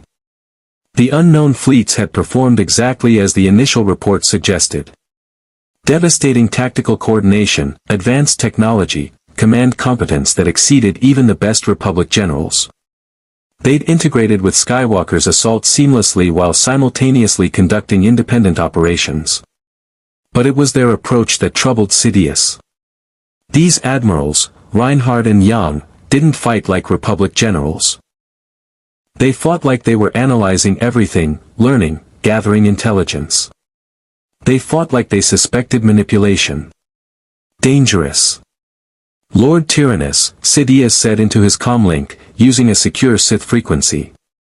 We need to discuss our new variables. I sensed them, Master, Dooku's voice replied. Two commanders without force sensitivity, yet somehow formidable. They trouble you. They are unknowns in a plan that has accounted for every variable. That alone makes them threats. Sidious steepled his fingers. Tell me, my apprentice, have you had any direct contact with these admirals? Yang Wen-li visited Admiral Trench's flagship. He asked uncomfortable questions about our goals, our leadership structure. Trench reported that the admiral seemed skeptical of our cause. And Reinhard von Lohengramm? He remains with the Republic fleet, from what our intelligence suggests. Likely ingratiating himself with the Jedi Council. Sidious considered this. Two admirals from another galaxy, one engaging with each side, both clearly coordinating despite their supposed rivalry.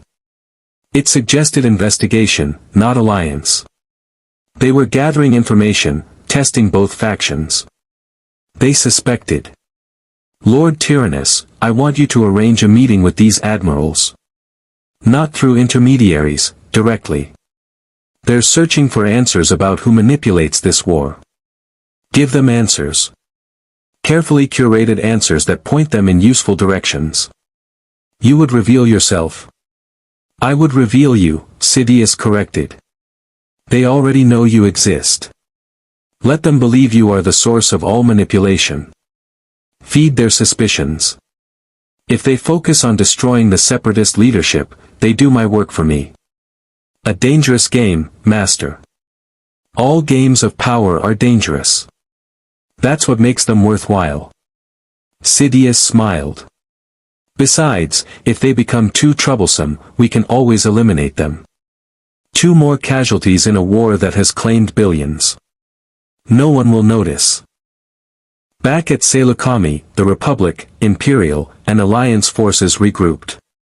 Anakin met with Reinhard and Yang aboard the Negotiator, his expression grudgingly respectful. That was effective, Anakin admitted. Your soldiers fight well, Lohengramm. And your orbital support was precise, Yang. Thank you, both admirals said with varying degrees of sincerity. Did you find anything useful in the factory? Anakin asked. Reinhard and Yang exchanged glances. They discussed this on the flight back, how much to tell Skywalker, how much to hold back. Intelligence data, Reinhard said carefully. Production schedules, droid specifications, command codes. It will help future operations. And? Anakin pressed. I know that look. Both of you. You found something significant. Yang sighed. Evidence of communication between separatist facilities and Coruscant. Encrypted, heavily secured, routed through multiple relays. Someone in the Senate district is receiving real-time data from separatist operations. Anakin's expression darkened. A spy? A traitor in the Senate? Or something worse, Reinhard said quietly. We're still analyzing the data. When we have concrete proof, we'll bring it to Master Yoda. If there's a traitor in the Senate, Chancellor Palpatine needs to know immediately. No, Yang said sharply. Not yet. Not until we understand the full scope. If we alert the wrong people, whoever is responsible will disappear, destroy evidence, cover their tracks. We get one chance at this, Knight Skywalker. We can't waste it on premature accusations. Anakin wanted to argue, Yang could see it in his posture, his expression. But the young Jedi was impulsive, not stupid. He recognized the logic, even if he didn't like it. Fine, Anakin said. But this better not take long. If there's a traitor undermining the Republic, every day we wait costs lives. We know, Reinhard replied. Believe me, we know. After Anakin departed, the two admirals stood alone in the observation deck, staring at the stars. He suspects something, Yang said quietly. About Palpatine. He doesn't want to believe it, but the doubt is there. Good, Reinhard replied. Doubt is the first step toward clarity. The question is whether he'll accept the truth when we prove it. If we can prove it. Sidious is careful, experienced, paranoid. He won't leave obvious evidence. Then we'll find the non-obvious evidence. Reinhard's eyes reflected starlight, cold and determined. I've toppled governments before, young Wen-li. I know how to unravel conspiracies. This Sith Lord may be powerful, but he's still just a man. And all men make mistakes. Yang smiled faintly. Your confidence is either inspiring or terrifying. I haven't decided which. Why not both? Far below, on the conquered world of Saleucami, clone troopers secured the battlefield while battle droids rusted in the sun. Another victory for the Republic. Another step closer to whatever ending Darth Sidious had planned. But for the first time in decades, the Sith Lord's perfect plan faced variables he couldn't predict, couldn't manipulate, couldn't control. Two admirals from beyond the Force had entered the game. And they were very, very good at winning. The data from Saleucami spread across holographic displays in a secure chamber deep within the Hyperion. Oberstein, Frederica Greenhill, and a team of intelligence analysts from both fleets worked in focused silence, piecing together fragments of encrypted communication like archaeologists reconstructing ancient texts. Yang stood at the center of the room, a cup of tea cooling in his hand, his eyes scanning data streams with that deceptive tiredness that masked razor-sharp analysis. Reinhard paced nearby, too restless to sit, his mind racing through possibilities and implications. The communication architecture is brilliant. Oberstein admitted, which coming from him was extraordinary praise. Multiple redundant pathways, constantly shifting encryption keys, routing protocols that change hourly. Whoever designed this understood operational security at a level that exceeds separatist capabilities. Because it wasn't designed by separatists, Yang said quietly. This is Sith work. Which means it leads to the Sith Master. Can you trace it? Reinhard demanded. We're trying. The endpoints are buried under layers of false routing, but there are patterns. Every communication, regardless of how it's disguised, has to terminate somewhere physical. A computer, a receiver, a storage device. And patterns eventually reveal themselves if you're patient enough. I'm not patient, Reinhard replied. How long? Days. Possibly weeks. This is analysis, not combat. It can't be rushed. Reinhard bit back a curse. Days they might have. Weeks?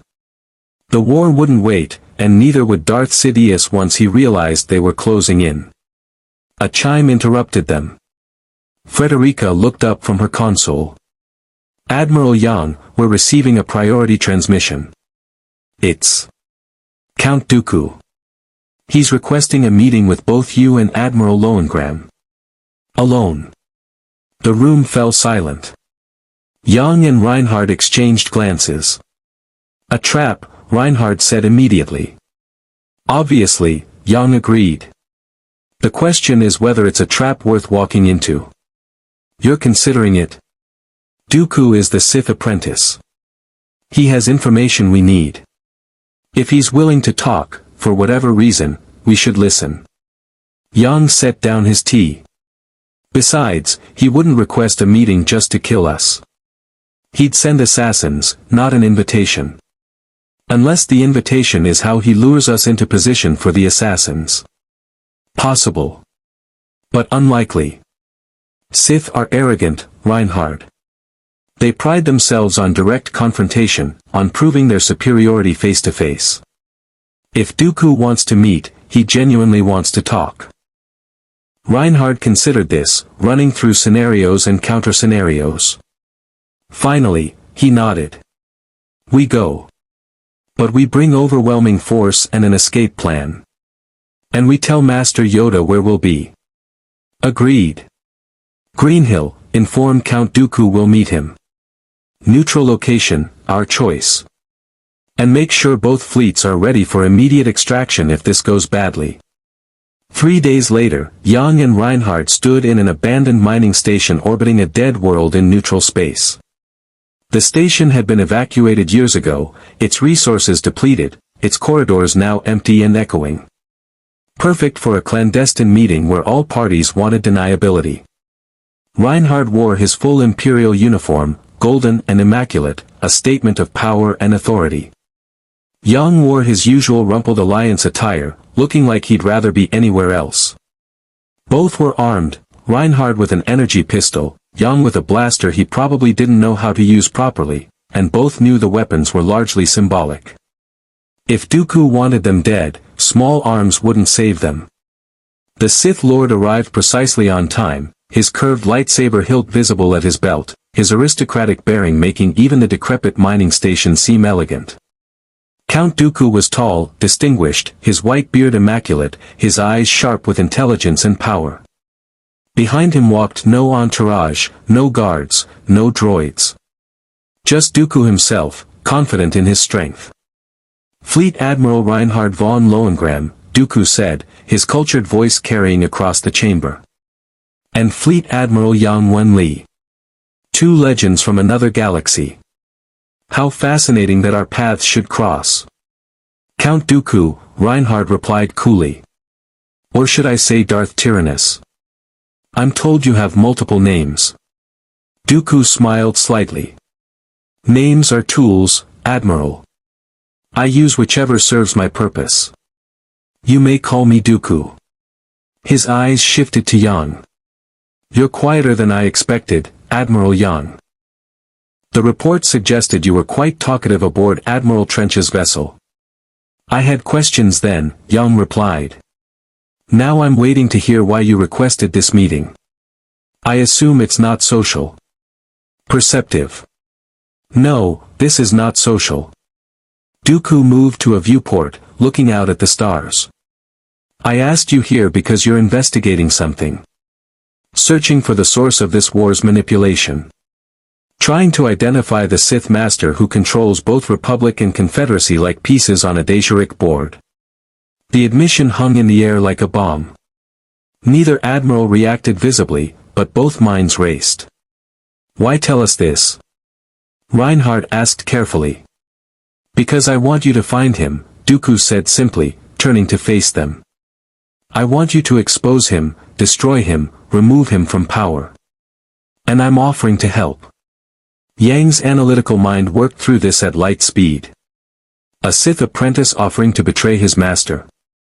That aligned with everything they knew about Sith philosophy. The apprentice always plotted against the master, seeking to overthrow and replace. But why seek outside help? Why approach them specifically? You want us to kill your master for you, Yang said slowly. Why not do it yourself? You're powerful, experienced. Surely you don't need us. I am powerful, Dooku agreed. But not powerful enough. Not yet. My master is, he paused, choosing words carefully. Exceptional. Stronger in the Force than any Sith in generations. More cunning than any politician in Republic history. He has spent decades building his power base, positioning his pieces, preparing his endgame. If I move against him prematurely, I die. So you want us to take the risk, Reinhard said flatly. I want us to cooperate.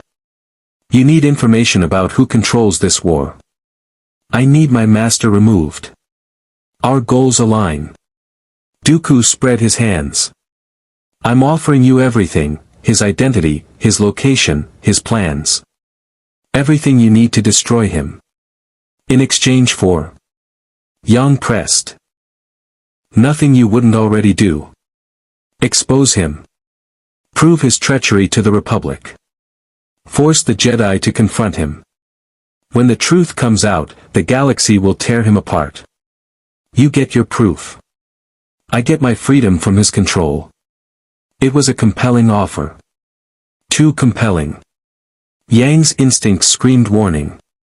There's a problem with your offer, Yang said quietly. If we expose your master, we expose you as well. The Jedi will know there are two Sith Lords. They'll hunt you down just as aggressively as they hunt him. Dooku smiled, and it was a predator's expression. Will they? I can be flexible about my allegiances. My master is a monster who orchestrates genocide. I'm merely a disillusioned former Jedi who was seduced by promises of power. When the truth emerges, I can be redeemed.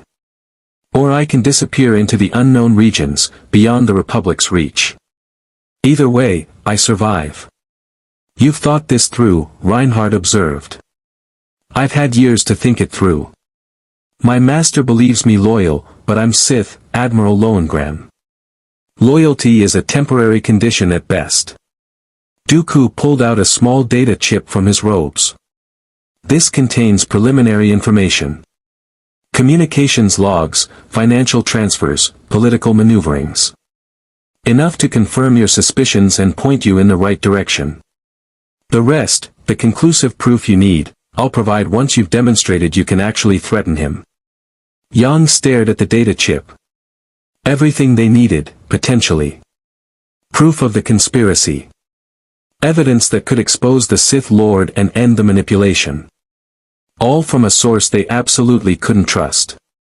Why should we believe anything you say? Yang asked bluntly. You're a Sith Lord. Deception is your nature. This could be misinformation designed to send us chasing false leads while your master consolidates power. It could be, Dooku admitted freely. But it's not. Here's why you should believe me, Admiral Yang, because I'm being honest about my motivations. I'm not pretending to be good or reformed or regretful. I'm openly admitting I want to use you to eliminate my rival. That transparency should tell you I'm serious. Reinhard moved closer, his ice-blue eyes studying Dooku like a specimen. You said your master is exceptional. Stronger than any Sith in generations. That suggests someone old, experienced, deeply embedded. Who is he? Take the data chip, Dooku said, extending it. Analyze the information. Draw your own conclusions. When you've done your due diligence, when you're certain I'm telling the truth, come back to me. Then I'll give you his name. And if we decide you're lying? Reinhard asked. If we conclude this is all misdirection? Dooku's smile turned cold. Then you'll have wasted your time while my master's plans advance toward completion. The Clone Wars are nearly over, admirals. One way or another, everything changes soon. If you want to influence the outcome, you need to act quickly. Yang reached out and took the data chip, his expression unreadable. We'll analyze this. If it checks out, we'll contact you. If it's false. It won't be, Dooku interrupted. I'm many things, Admiral Yang, but I'm not wasteful. This meeting serves my interests. Your success serves my interests. Therefore, the information is genuine. He turned to leave, then paused. One more thing. My master knows about you. Both of you. He's analyzing your capabilities, determining if you're threats or assets. Be careful. He's already survived 1,000 assassination attempts by beings more powerful than you. We'll keep that in mind, Reinhard said dryly. After Dooku departed, the two admirals stood in silence for long minutes. Do we trust him? Reinhard finally asked. No, Yang replied immediately. But we can verify the information independently. If what he's given us is accurate and checkable, then the relationship becomes transactional rather than trust-based. We don't need to trust him. We just need to use him correctly. You're thinking like a Sith. I'm thinking like someone who wants to win. Yang pocketed the data chip. Dooku is a weapon pointing at his own master. We didn't forge it, we didn't aim it, but if we're smart, we can pull the trigger at exactly the right moment. And if the weapon explodes in our hands? Yang smiled faintly. Then we'll adapt. We always do. Back aboard their respective flagships, Yang and Reinhard began analyzing Dooku's data with their full intelligence teams. What they found was simultaneously vindicating and terrifying. The financial transfers were real, massive resource movements between separatist accounts and Republic government systems, all carefully disguised but detectable once you knew what to look for. The communications logs showed encrypted transmissions from separatist leadership to Coruscant, specifically to the Senate District. And the political maneuvering, emergency powers acts, military appropriations, executive authority expansions, all followed patterns that suggested coordination from a single source. It's all here, Frederica said, her voice tight with shock. Everything we suspected. Someone in the Republic government is coordinating with the separatists. Someone with access to the highest levels of power. The Supreme Chancellor, Oberstein stated flatly. The data doesn't explicitly identify Palpatine, but the access patterns, the authority required to execute these transactions, the political positioning, it can only be him. Yang leaned back in his chair, suddenly feeling older than his years. We have proof. Not perfect, not absolutely conclusive, but enough to justify investigation. Enough to bring to Master Yoda and demand action. On the Brunhild, Reinhard reached the same conclusion. Palpatine is the Sith Lord. Darth Sidious. He's been playing both sides from the beginning, orchestrating a war that strengthens his personal power while destroying his enemies. What do we do with this information? One of his officers asked. Reinhard's expression was cold as winter. We go to war. Not the Clone Wars, that's a sideshow. We go to war against the real enemy. Against the man who thinks he's already won. A secure communication linked both flagships. Yang's tired face appeared on Reinhard's display, Reinhard's determined expression on Yang's. We agree on the conclusion? Yang asked. Palpatine is Darth Sidious, Reinhard confirmed. And we're going to destroy him. For once, Reinhard von Lohengramm, we're in complete agreement. Yang allowed himself a small, grim smile. Though I suspect this is where things get truly complicated. When have they ever been simple? Reinhard countered. Both admirals turned to their respective staffs, issuing orders, mobilizing resources, preparing for a battle that would dwarf anything the Clone Wars had produced. They were going to expose a Sith Lord who controlled the most powerful government in the galaxy. They were going to challenge a conspiracy that had survived for decades undetected. They were two admirals from another universe, without the Force, without destiny on their side, armed with only intellect and determination. Against the most powerful Sith Lord in a millennium. The smart bet was on Darth Sidious. But neither Yang nor Reinhard had ever been particularly good at losing. The Jedi Temple on Coruscant stood as it had for millennia, a monument to peace and justice, its spires reaching toward the stars. In its deepest chambers, far from curious eyes, Master Yoda convened an emergency council meeting. Only 5 Jedi were present, those Yoda trusted absolutely. Obi-Wan Kenobi, Mace Windu, Plo Koon, Shaak Ti, and himself. And 2 admirals from another galaxy. Extraordinary, this claim is, Yoda said, his ancient eyes studying the data displays that Oberstein had compiled. Accuse the Supreme Chancellor of treason, you do. Of being Darth Sidious himself. Enormous, the implications are. The evidence is substantial, Mace Windu said, his deep voice controlled but strained. Financial irregularities, communication intercepts, political maneuvering that benefits both Republic and Separatist objectives simultaneously. But, he looked at Yang and Reinhard. Much of this data comes from Count Dooku, a Sith Lord. How can we trust it? You can't trust Dooku, Yang replied. But you can verify the data independently. We have.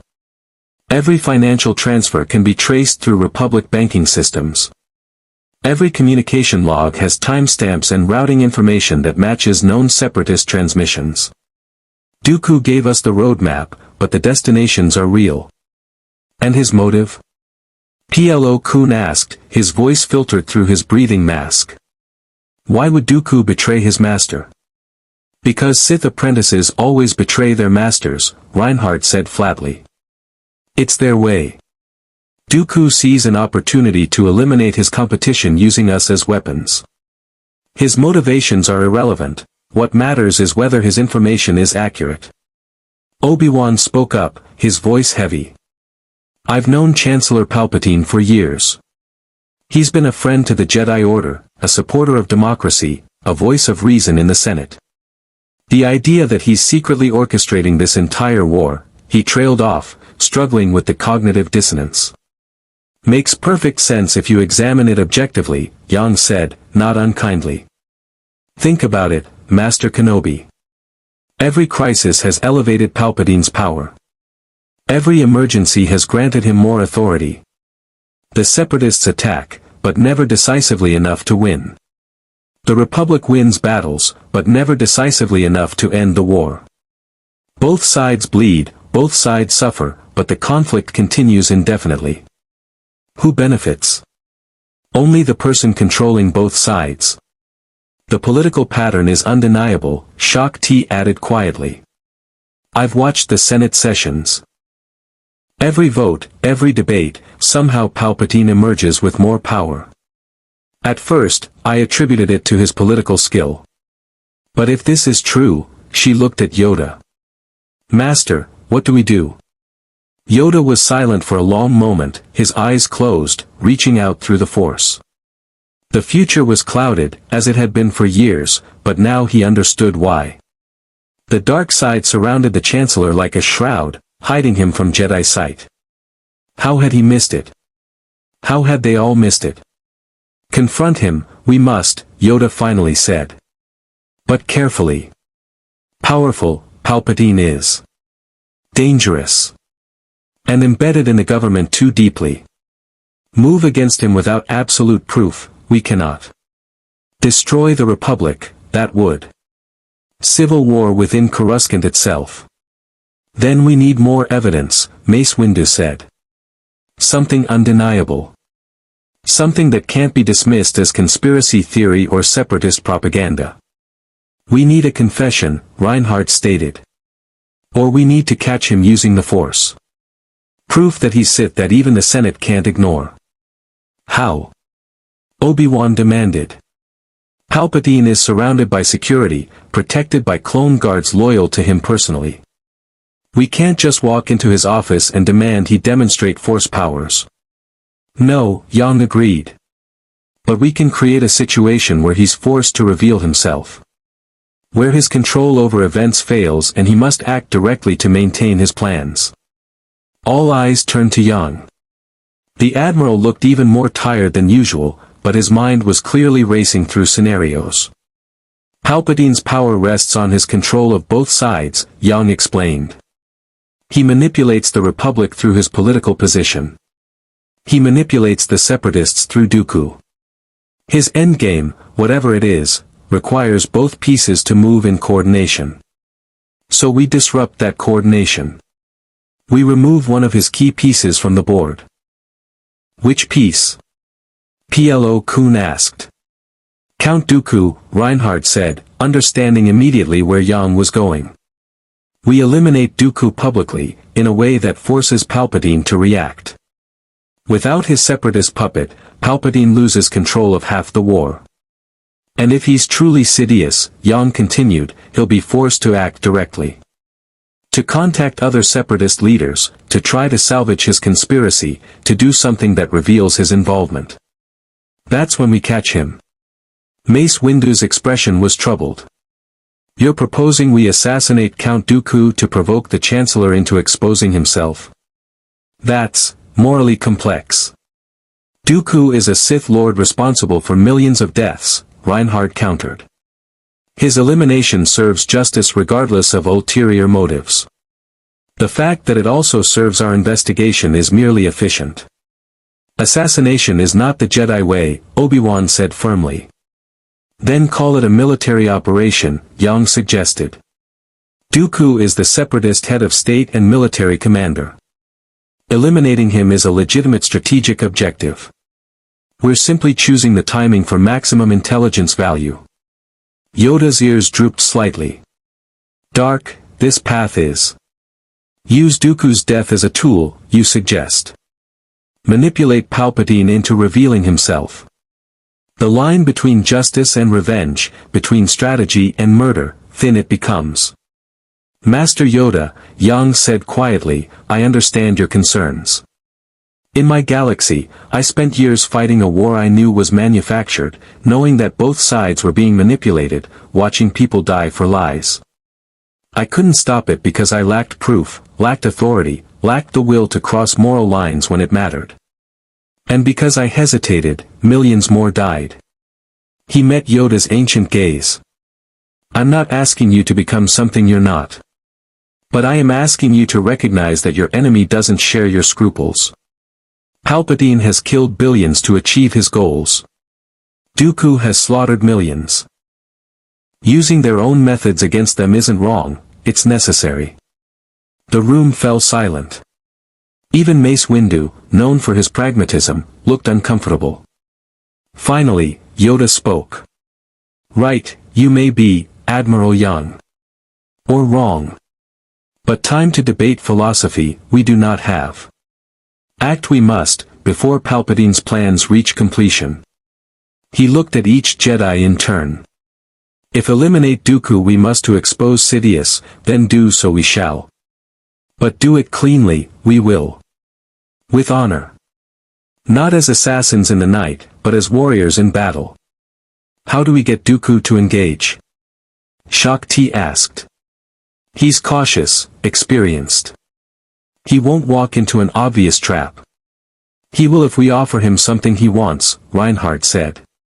A cold smile crossed his face. He wants his master eliminated. We tell him we've agreed to his proposal. We arrange a meeting to coordinate our attack on Palpatine. When he arrives, we strike, Mace Windu finished. Using Dooku's own treachery against him. Poetic. And when Dooku dies, Yang added, we monitor every communication channel connected to Palpatine. We watch him like hawks. The moment he contacts separatist leadership, the moment he tries to salvage his conspiracy, we have proof of his involvement. Obi-Wan still looked troubled. This feels like we're becoming what we fight against.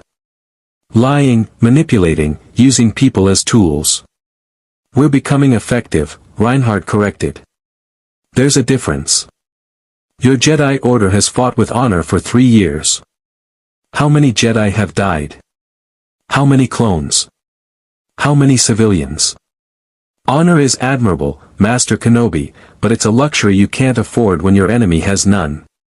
He's right, Mace Windu said reluctantly. I don't like it either, but Palpatine won't be defeated by following rules he doesn't respect. If we want to save the Republic, we need to be willing to do what's necessary. Yoda tapped his Jimmer stick against the floor. Decided, it is then. Contact Dooku, we will. Arrange a meeting. Prepare our forces for battle. And when the moment comes, his expression hardened in a way rarely seen on the ancient Jedi's face. End this, we shall. 2 days later, Count Dooku received a communication from Yang Wen-li. The message was brief, encrypted, and direct. We verified your information. We're ready to move against your master. Meet us at Raxus to coordinate. Dooku read the message 3 times, analyzing every word for deception, but he could find none. The admirals had analyzed his data, drawn the obvious conclusions, and decided to act. Exactly as he'd hoped. His master would be furious about Dooku meeting with Republic agents, but Dooku could claim he was trying to manipulate them, to turn them against the Jedi. And once Sidious was eliminated, once Dooku stood alone as the sole Sith Lord, none of it would matter. "Prepare my ship," Dooku ordered. "I'm going to Raxus." On Coruscant, in his office, Palpatine felt a disturbance through the Force. Something was wrong. The patterns had shifted. Variables he'd controlled were moving independently. The admirals from another galaxy were no longer passive observers, they were acting. He reached out through the Force, trying to pierce the future, but the threads of destiny had become tangled. Too many unknowns. Too many pieces moving without his guidance. "Lord Tyrannus," he said into his secure comlink. "We need to speak." "Where are you?" "Heading to Raxus, Master. The admirals requested a meeting to discuss eliminating you. I'm going to manipulate them toward our purposes." Palpatine's blood turned cold. "No. Do not go to that meeting. It's a trap." There. But Dooku had already ended the transmission. Palpatine sat in silence, his mind racing through scenarios. Dooku walking into a trap. The Jedi finally acting against him. The admirals demonstrating competence he hadn't anticipated. Everything was accelerating too quickly, spiraling beyond his control. He couldn't allow it. Rising from his desk, Palpatine made a decision. If Dooku was compromised, if the admirals had truly turned the Jedi against him, then subtlety was no longer useful. He would need to act directly, decisively, publicly. Order 66 wasn't scheduled yet. The endgame wasn't ready. But if he was being forced to move early, then he would move with overwhelming force. "Commander Fox," Palpatine said into his official comlink. "Convene a security meeting. All senior commanders. Tell them it's urgent. We have evidence of a Jedi conspiracy against the Republic." Above Raxus, 2 fleets assembled. Republic warships under Jedi command. Imperial and Alliance vessels under Yang and Reinhard. And approaching through hyperspace, Count Dooku's personal frigate, painted in separatist colors. On the bridge of the Negotiator, Obi-Wan Kenobi ignited his lightsaber. Beside him, Mace Windu did the same, his amethyst blade humming with power. Anakin Skywalker stood ready, his expression grim but determined. On the Hyperion and Brunhild, every weapon locked onto Dooku's approaching ship. "Target acquired," Frederica reported. "All batteries charged and ready." "On my mark," Yang said quietly. "Not before. We give him a chance to surrender first." "Why?" Reinhard asked from his own bridge. "He's a Sith Lord. He won't surrender." "Because we're not him," Yang replied. "We do this honorably, or we don't do it at all." Dooku's ship dropped out of hyperspace, elegant and confident.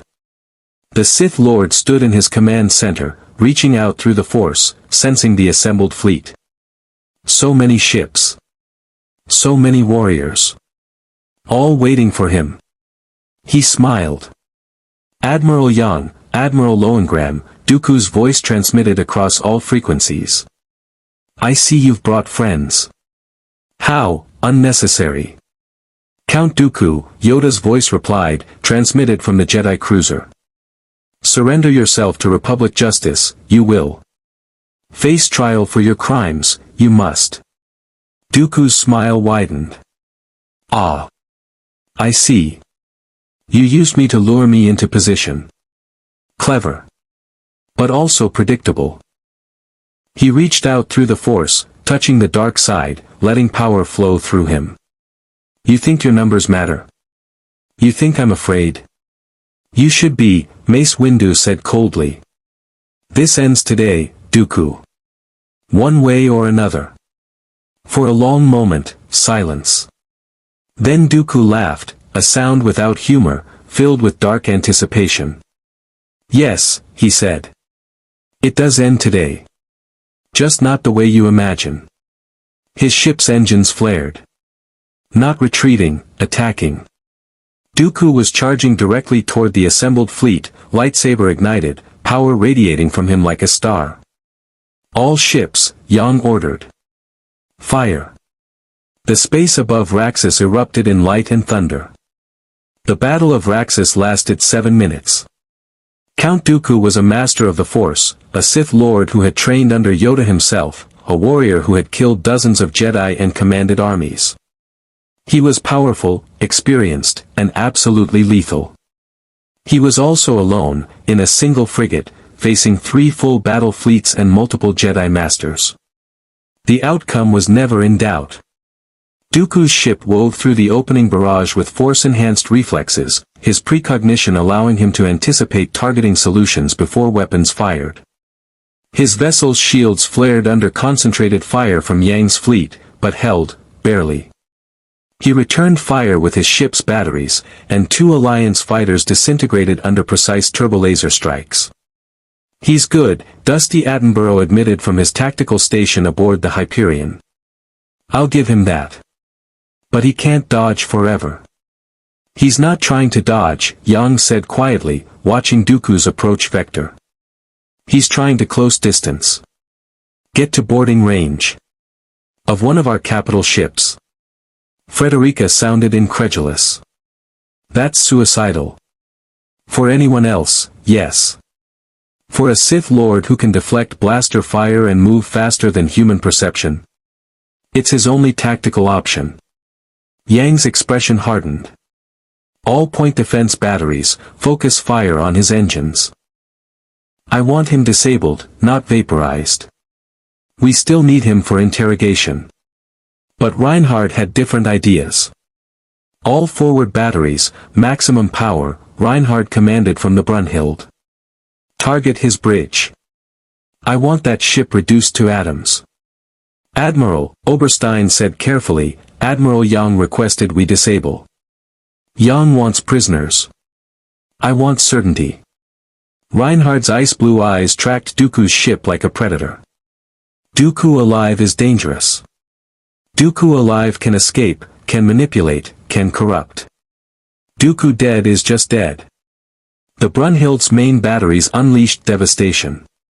Emerald energy beams, more powerful than Republic turbolasers, refined through decades of warfare in another galaxy, lanced across the void. Dooku's shields held for precisely 1.3 seconds before collapsing. The beams punched through the frigate's armor like tissue paper. The ship didn't explode. It simply ceased to exist in any functional sense. Hull sections vaporized. Systems went dark. And in the center of the wreckage, Count Dooku stood in his personal escape pod, ejecting from the dying vessel, surrounded by a shimmering force barrier that deflected debris. There, Mace Windu said from the Jedi cruiser. He's vulnerable. All fighters, intercept that pod before. Dooku landed on the hull of the nearest ship, one of Yang's Alliance cruisers. His lightsaber ignited, crimson blade humming, and he carved through the outer hull like it was paper. Within seconds, he'd penetrated into the interior corridors. Boarder aboard the Achilles, Frederica reported. Count Dooku has entered the ship. Crew is engaging but, reports say he's moving too fast. Deflecting blaster fire. Killing anyone who. Evacuate that section, Yang ordered immediately. Seal all bulkheads. Don't let him reach critical systems.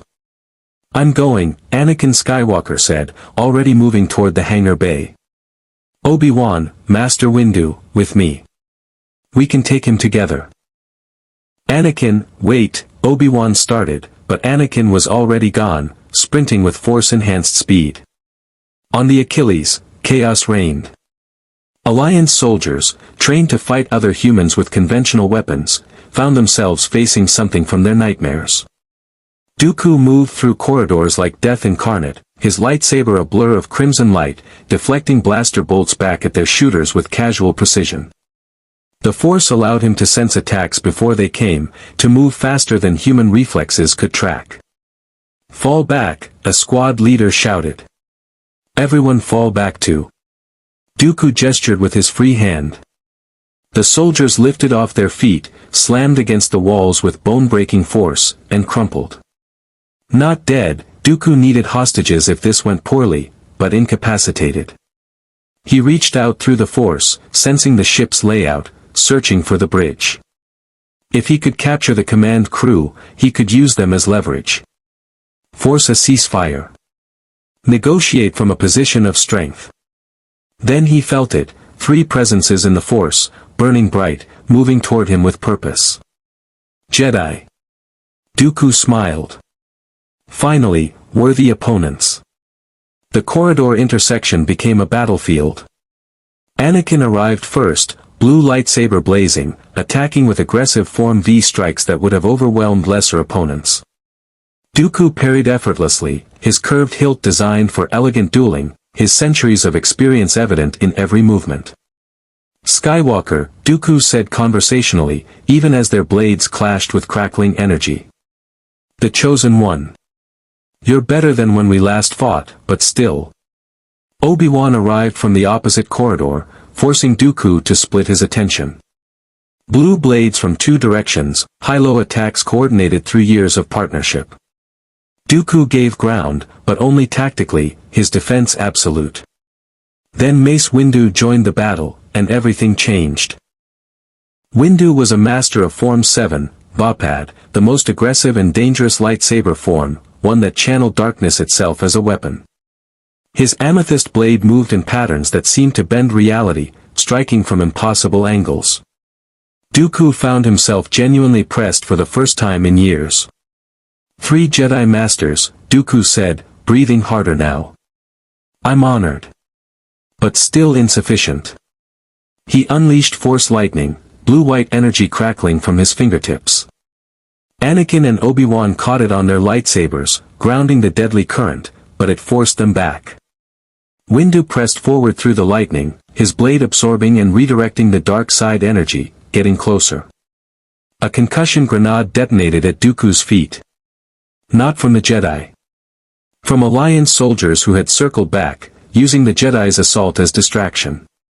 The explosion wasn't powerful enough to seriously harm a Force user protected by barriers, but it disrupted concentration, broke momentum. That was enough. Mace Windu's blade came down, not for a killing strike, but precisely targeted at Dooku's hands. The lightsaber hilt fell, severed fingers still gripping it. Dooku gasped in pain and shock. Anakin's blade came up to his throat. Obi-Wan's pressed against his back. It's over, Obi-Wan said quietly. Surrender, Dooku. For a long moment, the Sith Lord stood frozen, surrounded by blades, disarmed literally and figuratively. Then he laughed, a harsh, bitter sound. Over. No, Kenobi. It's just beginning. He looked directly at Anakin. You think capturing me stops anything? My master has already won. Everything proceeds according to his design. Killing me only. We're not killing you, Mace Windu said coldly. You're going to answer questions. Starting with your master's identity. Dooku's expression turned calculating. He'd lost this battle, but the war continued. You want his name? His location? Fine. I'll tell you everything. But not here. Not now. Take me to your council. I'll reveal all, publicly, where it can't be ignored or suppressed. Why would you betray your master now? Obi-Wan demanded. Because I'm pragmatic, and he's going to kill me anyway once he learns I was captured. Dooku smiled through his pain. At least this way, I take him down with me. The Sith may value treachery, but I prefer my betrayals to be mutually destructive. On Coruscant, Chancellor Palpatine felt Dooku's defeat through the Force like a physical blow. His apprentice, captured, compromised, about to talk. Decades of careful planning, threatened by 2 admirals from another galaxy and their infuriating competence. No more subtlety. No more patience. Palpatine activated his emergency override, broadcasting on all military channels. This is Supreme Chancellor Palpatine. I am invoking emergency powers under Senate Resolution 4738. Execute Order 66. Across the galaxy, millions of clone troopers received the command simultaneously. Inhibitor chips buried in their brains, placed there years ago during the cloning process, programmed by the Sith, activated. Loyalty to the Jedi vanished, replaced by absolute obedience to the Chancellor's command. On Kashyyyk, Master Yoda was conversing with Wookiee chieftains when Commander Gree raised his blaster. The ancient Jedi sensed the betrayal microseconds before it happened, igniting his lightsaber and cutting down both clone commanders before they could fire. Around him, clone troopers opened fire on their Jedi generals. On Felucia, Aayla Secura died under a hail of blaster fire from troops she'd commanded for years. On Cato Neimoidia, Plo Koon's starfighter was shot down by his own wingmen. On Mygeeto, Ki-Adi-Mundi fell defending civilians from the very clones who had fought beside him. Across 1,000 worlds, the Jedi Order died. Aboard the Negotiator, Commander Cody pulled his blaster while standing 5 feet from Obi-Wan Kenobi. But Obi-Wan had spent days with Yang and Reinhard, learning to see patterns of manipulation, questioning loyalty that seemed too absolute. When Cody's weapon rose, Obi-Wan was already moving, not to kill, but to disarm and incapacitate. Cody, no. Obi-Wan used the Force to tear the weapon from Cody's hands, then pushed him back with telekinetic force. Anakin, Ahsoka, the clones have turned. Get to the ships. Anakin ignited his lightsaber as clone troopers throughout the Achilles opened fire on Alliance crew and Jedi alike. The difference was that Alliance soldiers weren't clones. They didn't have inhibitor chips.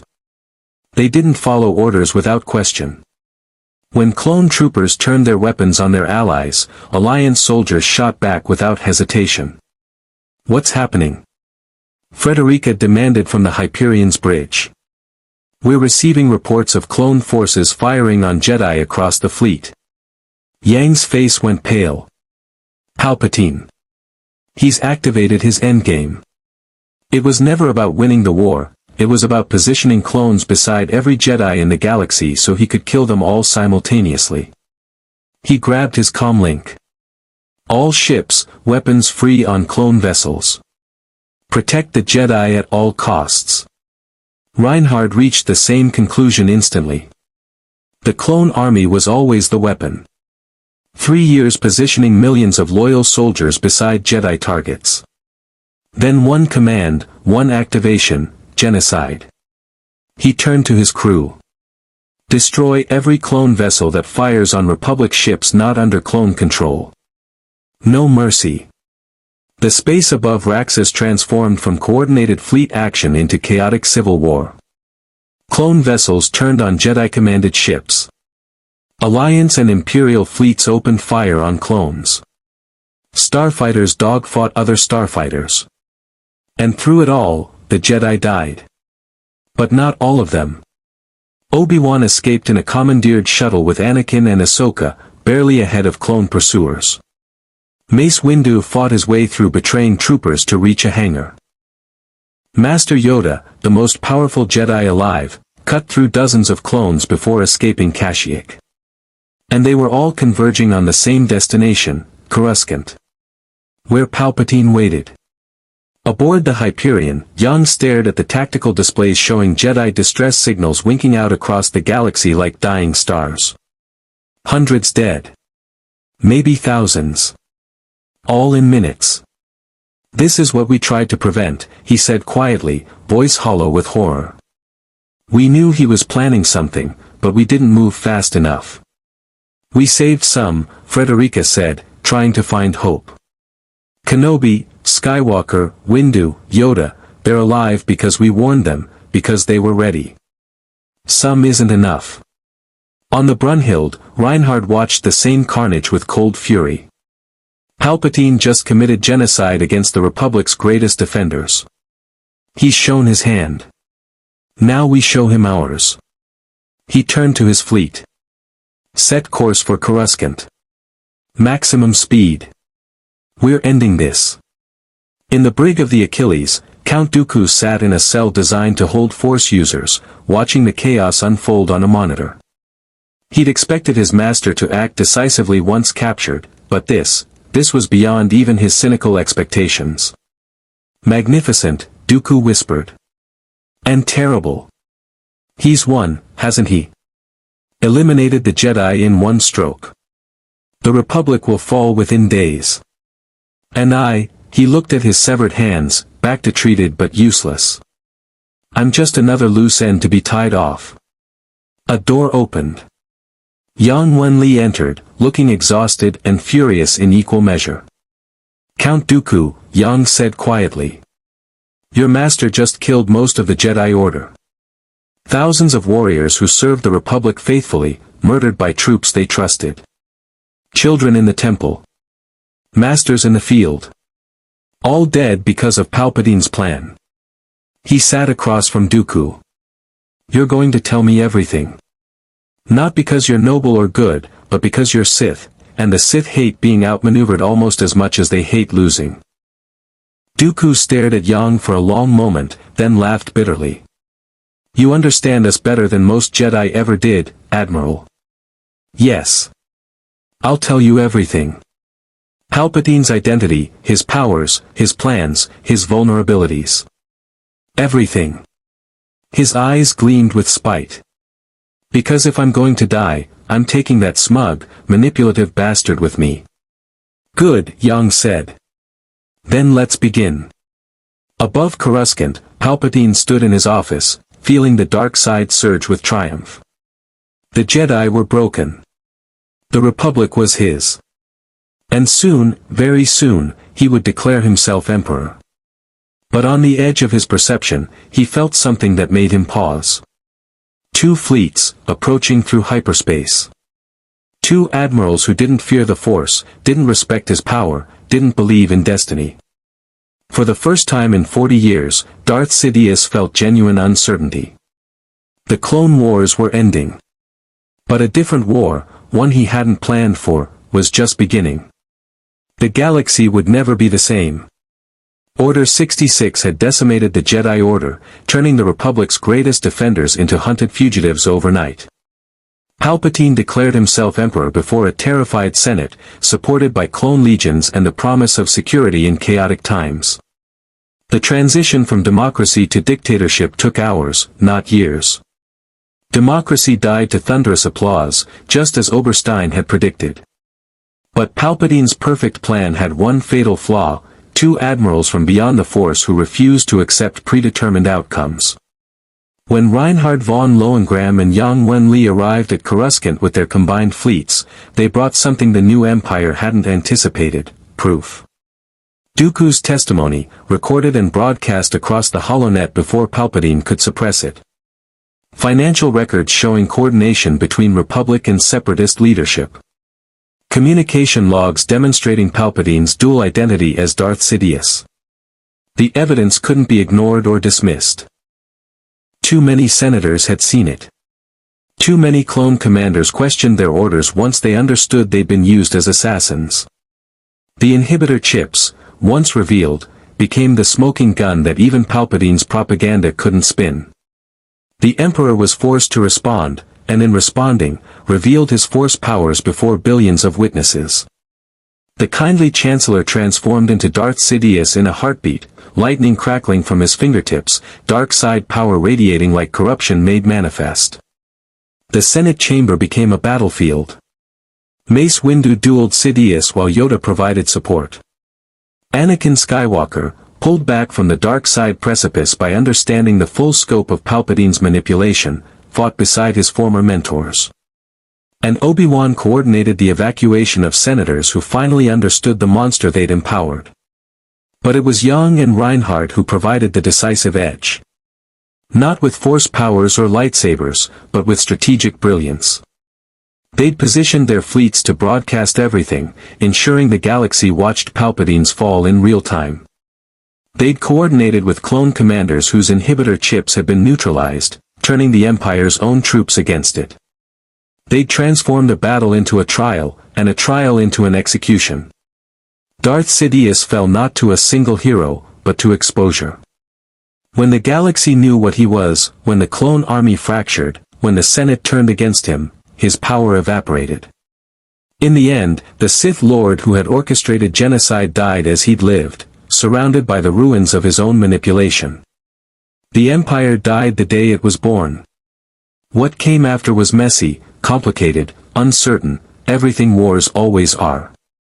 Reinhard proposed a new government structure, meritocratic and efficient. Yang argued for reformed democracy, learning from the Republic's failures. The Jedi Order, broken but not destroyed, faced difficult questions about their role in galactic affairs. But that was a story for another time. For now, two admirals from another galaxy stood on Coruscant's highest spire, watching the sun rise over a city that had survived apocalypse. They'd saved countless lives. They'd exposed a conspiracy that spanned decades. They'd prevented the Empire before it could truly begin. "We should go home," Yang said quietly. "Our galaxy is still fighting its own wars. We're needed there."